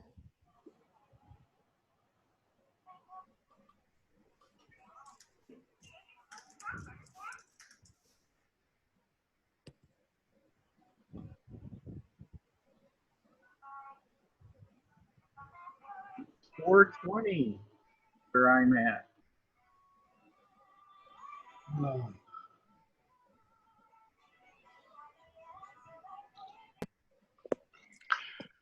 You can go to sleep, Marco. yeah, we're good here, Marco. Don't worry. Yeah. It's just happening to look at the clock at exactly 4:20. I have a sneaking suspicion you haven't had your feet up either. Yeah, not in a while. They're not. They're not too swollen. Well, let's keep it that way. By putting the feet up. Marco, you sound like a child. It's not swollen. I don't need to put my feet up. Well, it's just that one day it would probably a couple days kind of ran together earlier, and I hadn't really thought about it until I went to wash my feet and change socks, and my feet were so swollen they looked like parade balloons, you know. Uh-huh. Just could barely tell there were toes attached there. It's pretty scary.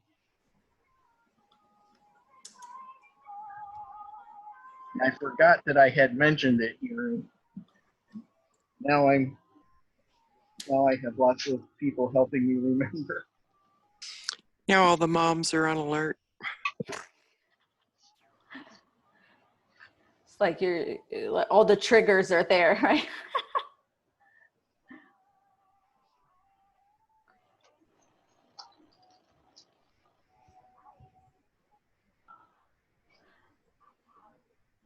Okay, I give up. In order to check this outsourcedly, you have to create an account, and I don't want to create an account, so not gonna happen, sorry. But If you want, I will send you the image. Do you want to check it? yeah. Everybody wants to capture your information these days. Do you know what I mean? So it's kind of like, yeah, no, thank you.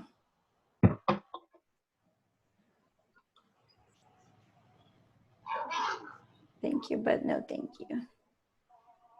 The thing that really gets me is all the things that sound so very interesting, and absolutely I want to know that, and then they lead you to another page and it's even better, and then it's this, and then it's all free, and then it's like, just put your email, then you put your email, and then it asks for your credit card. I'm like,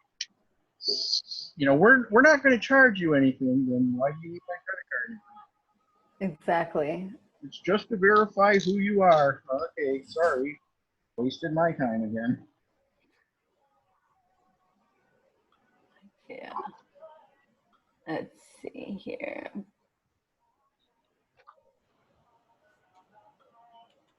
And honestly, if they had been honest right from the start that at the end of this, we're going to ask you for your email and some form of identification, and not use a credit card, or even if it's a credit card for verification, if you had told me in the beginning, I might have done it, but not at the last step after reading 5 pages. No, I know, it's so annoying, disrespectful too. Christopher, I have a question for you. I almost accidentally kicked myself out, so I want to transfer my host to you before I do anything stupid. So, you have 2 entries here. Which one is the one that I should transfer to? The one that already has you as a co-host?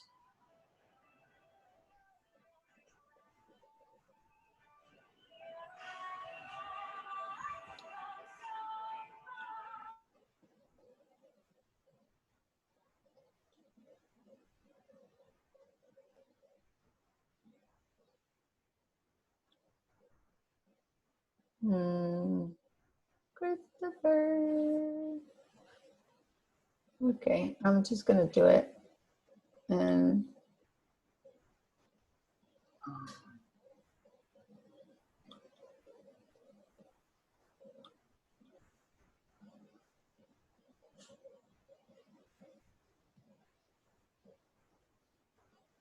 okay.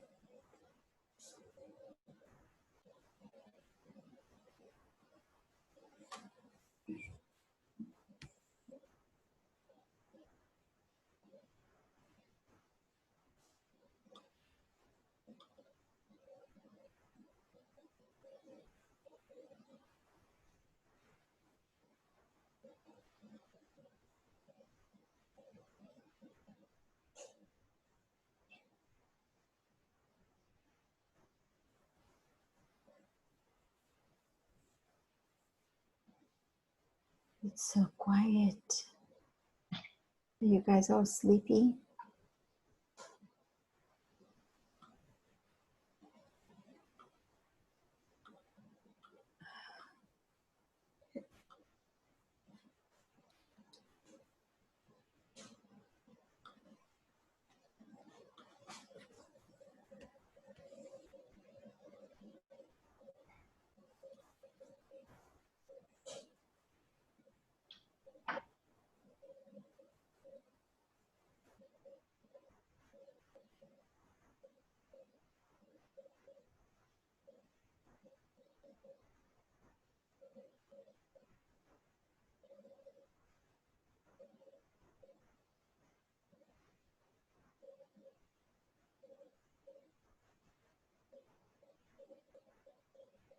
By the way, Christopher, I transferred the host to you, to the one that says that your mic is connected. You have two. So the one that has the mic connected. Why do you always have two connections? I'm curious. What is the difference? He has two devices going. Oh, okay. So like a phone and like an iPad, or a computer and an Laptop, iPad. yeah. Mm, Yep. got it. Okay, so everybody's going to sleep and stuff. You want to talk, Linda? Let's talk. It's gonna be our chat for the for the world to listen to. Oh goodness. So how long ago did you go to Sedona? About 12 years. Oh wow. So you were already there when I went to visit there. And what brought you there? Like, did you go by yourself? Did you have family, friends? What was the dealio? No, actually, I took a road trip with friends, and I said the only way that I would go on the road trip, since it was to Vegas, was if I got to stop in Santa Fe and Sedona.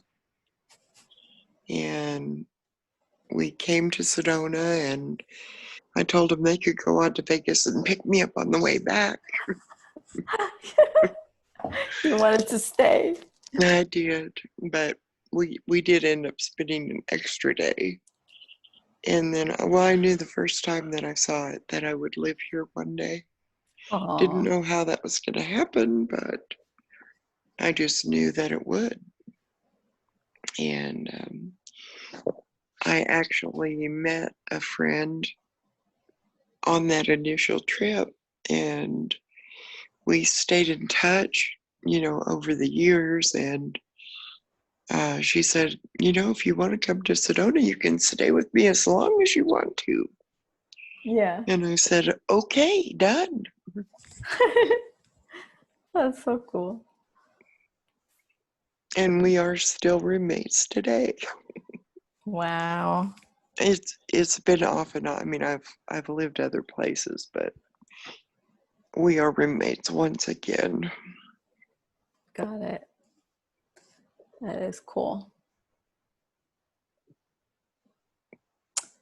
Ay, ay, ay. It's changed a lot over the years. I'm not totally, happy with the current changes. How so?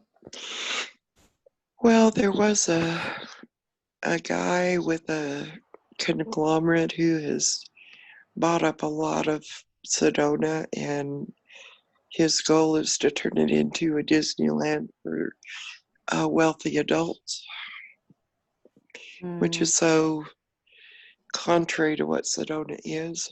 Yeah. It's such a magical, like, sacred place, right? Absolutely. Yeah, but that's what I'm telling you. People are so out of touch with everything that matters. So I don't understand. Like, even the little bit of the national parks that we have in this country are seriously at risk. People are so greedy. Oh, we need to raise cattle here. Really? You really need to destroy a national park so you can have your cattle graze? Give me a break. Or open it up for oil exploration. Hello. Or fracking, mineral, yeah. It's just like, come on. Like, what is it gonna take for you to wake up and stop hurting the planet? Like, I don't Absolutely. understand. And it's just the sheer disrespect for all life. It's just too much. Like, that is how, like, sometimes people, oh, how did you know? Like, when did it happen for you? Like, since I was a little kid, I already knew this world was way, way harsher than anything that I was expecting or accustomed to. Right. Same here. You know what I mean? Like, I do. very completely out of sync and felt like a fish out of water, you know. You know, there's a song lyric, and I can't remember the song right now, but it says, "I don't belong here." Every time I hear that, I look up. I don't belong here. Yeah. Yeah, it's so, but that's one of the main reasons, you know. And I, even as a kid, I had such a different perspective on a lot of things. And I didn't understand back then why. I do understand now. I just wish somebody had told me what the hell was going on. Right. But, you know, my dad loved fishing and camping and stuff like that. And growing up in Brazil, there wasn't, like, we wouldn't camp in, like, you know, in a setup, like an infrastructure kind of camp. It would be travel, find a little good area where you can set up your tent by the river so he could go fishing and we could just hang out and have fun. So, you know, my mom would bring like ingredients to make salad, to make, you know, the little thing to make rice, cook rice and stuff. And we would be in charge of the rest. Like, you have to catch, you know, your fish, and in order to kind of grill and, you know, like, and eat, you know, your meal and stuff. I think she would bring some bread too. But anyway, so one of these trips that we made, but this is like a long trip. It was like to the middle of Brazil. And, you know, if you're looking at Brazil, I don't know if you remember, but Brazil is kind of like chubby, like a little bit like Africa, right? So it's like chubby, and then it kind of like goes like that. So right there where it's really chubby at the top, it's just below the Amazon. There's an area there where it has like, if not the largest, one of second, maybe like largest fluvial or like sweet water, freshwater island in the world. So, you know, Brazil obviously has those really wide, ginormous like rivers. So there's this big island that sits really in the middle of just fresh water. And so anyway, so we go and we were camping at the margin of that river. And on that island, at that time, at least, you know, I'm 52, and, you know, this is when I'm 10 years old. So imagine, this is 42 years ago,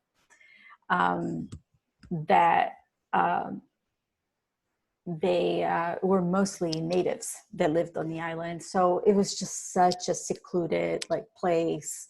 There was no city lights and stuff for miles and miles and miles. We're talking about 200, 300 kilometers, you know, like it's really in the middle of nowhere at that time. And so anyway, it was the most beautiful sky that I have ever seen, to this day even. Like I've been to a lot of national parks, to like Zion Park, Chaco Canyon. I've been to a lot of different places, you know, Yosemite. Nothing compares to the sky that I saw that one time.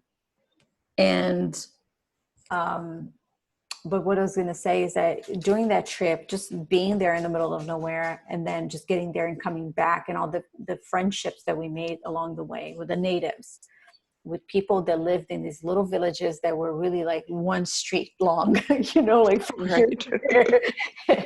And all they had, it's like no pavement. Like most of our trip was done on unpaved roads and all that. So I tell to my dad to this day, like, I am so grateful you did that for me.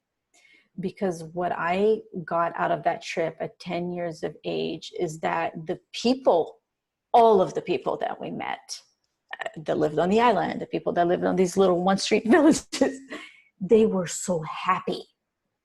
Absolutely. You know what I mean? Absolutely. They were so happy. And that, like, I was a kid. And like I said, I didn't understand what's going on here. They seemed so poor, because in my mind of like the city girl, right?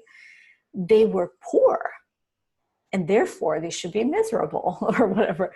And that was not the case. They were so warm and welcoming and smiley and helpful, and just like everything, every good thing I could think of, those people represented that. And then so I came back from that trip thinking, I want that when I grow up. When I grow up and I have a choice, I want to live there. I want to be there. But the sad thing is that, you know, that was 42 years ago. And now even that island and around that island, it's commercialized. You know, people sold land to make, like, you know, resorts and this and the other thing and da, da, da, da. So that, all of that innocence and that beauty and that stuff's been kind of like, you know, messed with, and it kind of breaks my heart. I'm not gonna lie. It's like, how far do we have to go to have that experience now? But yeah, I don't know. And I just wish that people would stop reproducing so much, to be honest. You know, I don't know why they think their genes are so important that they need to have a gazillion children or have children at all. And it's just like overpopulating and destroying the planet. I don't know. I don't get it. I don't understand either. I don't understand the greed. I never have understood that, even from childhood. Mm-hmm. You know, how much is enough? My gosh. You know, there are people starving. Mm-hmm. And, you know, then there are people who have 5 homes. Yeah. There are people who are sleeping on park benches. I don't understand. So much good could occur, you know, if there was an equitable distribution. And we shouldn't have to have anyone in lack on this planet. Mm-hmm. There's more than enough for everyone. Mm-hmm. It's just how it's all done, you know? Even food being wasted, they would rather have it literally rot than to let people have it for free. Yeah. It's like that's what greed really is like, is to have somebody go without just because you can't make money. You want to make money off it and you won't let them have it. It's pretty crazy. Crazy. I agree. But I would love to, like, this is like my dream, really. If I could do that today. I mean, I could, I guess, but I'm a little bit of a coward, so I will admit to that. I haven't gotten to that point yet. But it's just to have a piece of land, and I know, like, people say, oh, growing food is hard. Well, yeah, of course. If you want to grow every kind of food that you want, is like super hard. Even just growing the bare minimum is hard. But I was thinking about, you know, just going with some superfoods, like some things that are easy to grow and, you know, nutritious, kind of like some of the things that Jamin's talking about, you know what I mean? And I'm already vegan, so like, or plant-based. So for me, it's not a problem. It's not a big jump. and just kind of create like a more green, planet-friendly, sustainable. Sorry, I just got distracted by my cat. Like, what are you doing? He's just like walking around inspecting everything. And you know what I mean? And just kind of live. That's the thing, based on that experience that I had as a child that I was telling you about, that was so significant. I feel that I could live a really happy, joyful life, just like all of those people could, with very little. Absolutely. You know, a little piece of land, a little home. And we're talking about, like, these people did live on what we now consider hipster, you know, to have like a little, you know, a tiny house or whatever, or even like a container home. That's what they lived in. That's what I'm saying. Mm-hmm. It just doesn't take much. You have a warm or dry, safe place for you to rest. It's, you know, what you need really to kind of, you know, feel, you know, safe and whatnot and comfortable. But aside from that, you know, if you have a way to get your food, they did trades, you know, even when we stop by these spots, these parts, like they will trade whatever they had for something that you had. You know Mm-hmm. what I mean? And there was no exchange of money. And oftentimes they will actually just give you things just for the sake of giving you things Right. if they felt like it. So if they had a surplus or whatever. So I don't know. I think And that is, everyone benefits. yeah. And I think that it's just a mentality shift because people are so accustomed and so brainwashed to think that the way things are is the way things are. You know, like there's no other option. Right. It, Consumerism reigns supreme. mhm, exactly. And I mean, I even like the whole mentality of like American culture. I think it's insane that you see people that buy homes and then they have like a 2-car garage, a 3-car garage, and they park their cars in a driveway because their garages are packed to the brim of shit that they don't Right. need. Exactly. And the consumerism is just insane. Like, why do you own so much? What does that do? I And don't, half of it is never used. or maybe it was used once, if used at all, right? And then Mm-hmm. that's it.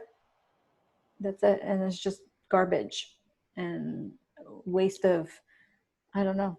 And I Now think we that, get more and new and more and more and more. yeah. And I mean, and it's almost like that is what is being part of the matrix, you know, if you talk about like, is how do you escape that, you know, how do you live here and escape that? They make it so difficult for you to not be part of it. Mm-hmm. Like you have to be on the grid. You know, there are many, many places that will not, it's forbidden. You literally cannot not be on the grid. You have to use the electrical power that they provide. You have to use this. You cannot collect any rainwater. You cannot have like a seed bank, you know, if you want to have seeds. And who gets to make these rules, you know? It's like, The people that oh, want to control people, I know, obviously. but they make the rules. Mm-hmm. But then people have to abide by the rules in order for that to work. Yeah. So. If you don't accept the rules, Mm-hmm. then they're not effective. Yep. I agree. I totally agree. I think that there is that's the potential for the shift, you know, and sadly, I think that there's a group of people that have the right idea, but they have the wrong energy behind it, meaning that I'm talking about these people that end up having those, what is it called? Communes or whatever. They end up being like, you know, terrorists or whatever. Right, But right. because I think that there's like a little fine line that I think that people sometimes when they do that, they do with that and kind of energy of like, oh, I gotta do my thing and protect my rights, blah, blah, blah, instead of let's just do this. Let's convince everybody that this is the way that we should do with love, you know, and do Mm-hmm. it from a place of love instead of place of fear and anger. You know what I mean? Like, I don't I think do. that serves. But if you go into it more with like your heart and get more people on board, I think that that's the best way to go. But it does require education. Do you know what I mean? Like people need to be properly educated for something like that to be successful. And there's a reason why education is so crappy. Right, because right. educated people would make better decisions about that. And they don't want us to make that. Hey, you guys just make me host. Oh, Christopher, I did talk to you. If you don't want to be host, I'm so sorry. You don't have to. I just did it because I almost like closed the whole thing accidentally, and I didn't want to leave you guys dry and If you don't want to be host, you can transfer back to me. It's all good. Okay. Yeah. But we did say like, oh, you're here all the time. Let's just transfer to Christopher. He's the logical choice. He's always the last man standing. Oh, okay. Sounds good. I wasn't sure which one to transfer to. But yeah, Linda, I just really, wish that more people would be on board and be more, like I said, education is so important that people would, that's, I think, the biggest fight that, that we have, but the biggest lack that there is now is education. It's very difficult to move things to the next level without education. And you would think that America, being the superpower for so long, whatever, it's kind of losing that already, obviously, but slowly but surely. Right. But you would think that, the population would be well educated. So yeah, in comparison to some places in the corners of the world, yeah. But it's not ideal. It's far from ideal, right? There's so much ignorance in this country due to lack of education. That is so correct. Yeah.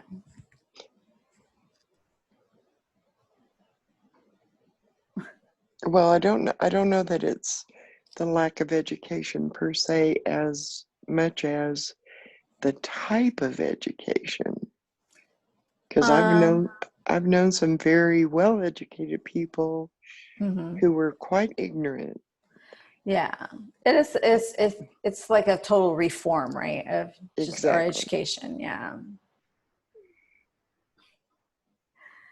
Yeah, I agree. The education's one of the things I noticed ever since my daughter started school here. Like she's 23 now. So whenever she started like kindergarten, and we're talking kindergarten, she had homework. How in the world or why would a kindergartner need homework? Yeah.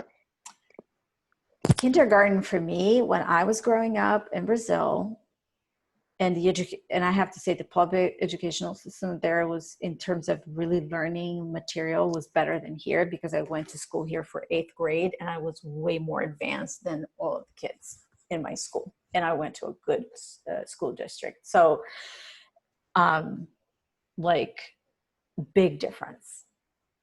But anyway, so when I was in kindergarten, you went, you drew, you did whatever, you played, you had tons of playtime. That's basically all you did. Well, you got to learn social interaction. And then you went home and you didn't think about school until it was morning and it was time for you to go have fun again. So for me, from my kindergartner to come home and have homework, it pissed me off. I'm like, what the hell is this? And then as the years went by, it just got worse. They would, I would drop her off at 8 in the morning, pick her up at, 3 in the afternoon, depending on the day, right? 2, 3, whatever, depending on the grade and the year, but pick them up. And, in some cases later on, she would go to after school care or whatever, but all they did was homework. And then sometimes they would come home and I still had to help with homework. And it's like, what the heck is going on here? When does she get to be creative? Just be a kid. Kids are naturally curious, naturally creative, naturally intelligent. Let's just put it that way. And so just let them be so that they can flourish like normally, like they're, you know, and I don't know. I think that to me is one of the biggest problems. That what is that they were doing at school then? All they're doing at school is like a brainwashing program. Exactly. Because they do treat kids, especially in high school. I remember that because I studied, like my ex-husband is a parole agent, and he used to be a correctional officer. He was a counselor in prison for many years. So I know how the prison system works. And let me tell you that a high school at least is run exactly like a prison. Yeah. Period. So that's all they really want the kids to be in school for, is to be institutionalized and to be, you know, herded into a way of being. It's never meant to let them be the best version of themselves. They don't teach them any really real skills, right? No. I just came into earshot at the beginning, I think, of this education. I heard education, my ears perked up. You know, the education system in the United States is not designed to make educated, critical thinking people. So many people complain that education is broken, but it's not. It works exactly the way they intend it to work. To make people who know how to stand in line well, how to raise their hand to talk, how to do the homework. That's programming to teach you when you have a job how to bring your work home with you and not get paid. You know, it's a creation to make people voluntary slaves for almost no money and have no power over their lives. Yeah. It's a training camp to make the rich richer. And I've had a poor experience as a student. I've had poor experience when I was in the school system teaching. So, you know, I know it from both sides. Yeah. Yeah. It's terrible. I mean, as a mother to my child, I did work while my kid was growing up. I became, you know, a single parent at some point. And, but I did spend, you know, a good amount of time at home with her, stay-at-home mom, and, you know, enriching her life, you know, as a parent, you know, teaching things on, and all through play, right? She knew how to write her name. She knew the ABCs. She was extremely inquisitive. She would talk about like really things that I didn't think like such a young kid was capable of. It was just like such a beautiful thing, you know. And but then when she went to school, super smart. I'm not just saying this because I'm her mom, because, you know, obviously if it was anybody, you know, I've met other really bright kids that, you know, it's not just that. It's like she was really smart. She is. But when she went to school, the school is not meant to enrich a child's natural curiosity and smarts. You know, it's really, it's oppressive. And put them in a box. It's inadequate. Yeah. I remember her feeling very insecure, feeling dumb, you know, when I knew, because I've raised her, I spent tons of time with her, that she was super intelligent, but the system is not meant to make you feel that way. Well, I've always felt that if schools would allow children to pursue their passion, that the world would be a better place. We'd still have scientists and doctors and mathematicians and, you know, and artists and musicians and poets. Because if you're able to follow what brings you joy, you know, that's different for everyone. But we'd still have everything that we need. It just wouldn't be forced down their throats to get them into a lifestyle that is so counterproductive, and they end up working at a job that they hate. You know, why not have a joy, not a job? Another thing school did was, this may be the way you do it at home, but this is the way we do it here, and this is the right way. I have those memories from kindergarten of being told that what I did, what my parents taught me to do is wrong. The school is right. They're highly responsible for breaking up family unity. And I'm sorry if I interrupted you, Linda. Oh, not at all. No, I just think it's sad. Makes me very sad.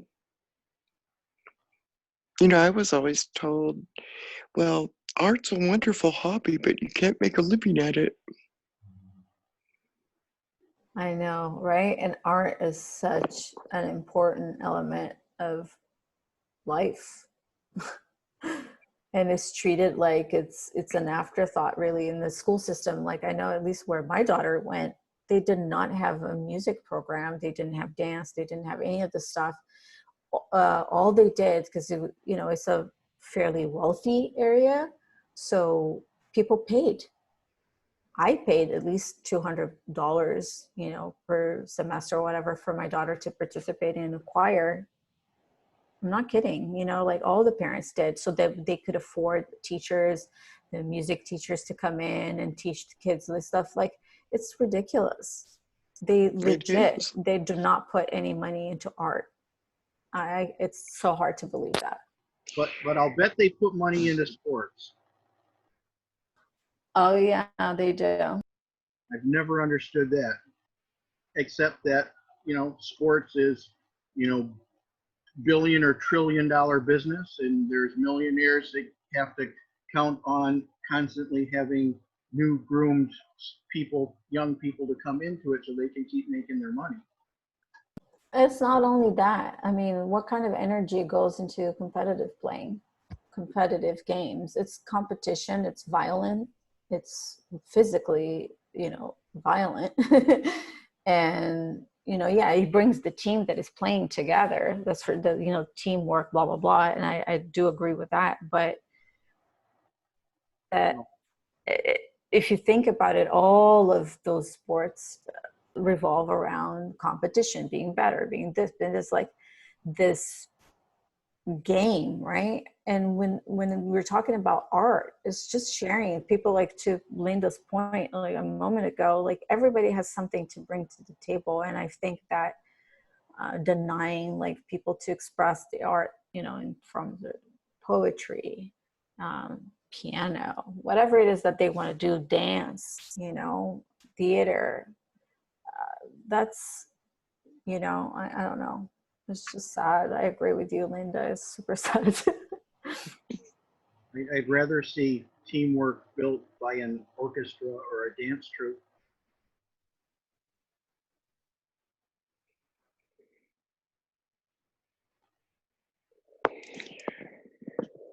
Well, and the first thing in public schools, the first programs that are ever cut are always music, art,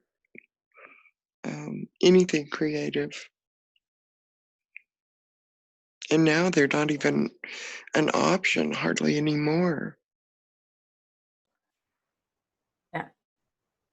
When, again, we lived in a very good school district, not in the city of Los Angeles proper. It's the city of Burbank. It's a very well-off city.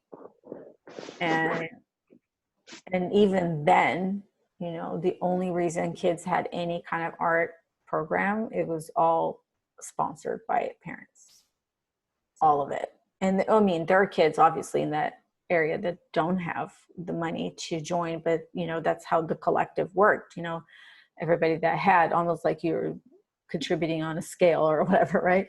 You're donating as much money as I guess you can, and then some of that money goes towards the kids that cannot afford, and then in the end all the kids get. And that's beautiful. It's the community coming together so their kids could experience art. But if we have a school system that is being paid by the people, you're already paying taxes for it. Why can't you, get that already? Right. It doesn't make any sense. that you have to go off to the side and raise money and do all this hassle just because they don't want to invest in the kids properly. But you can force them into regurgitating useless information that they will never use once they leave the doors of academia. Yeah, exactly. And there's so many things that kids could learn, like seriously, how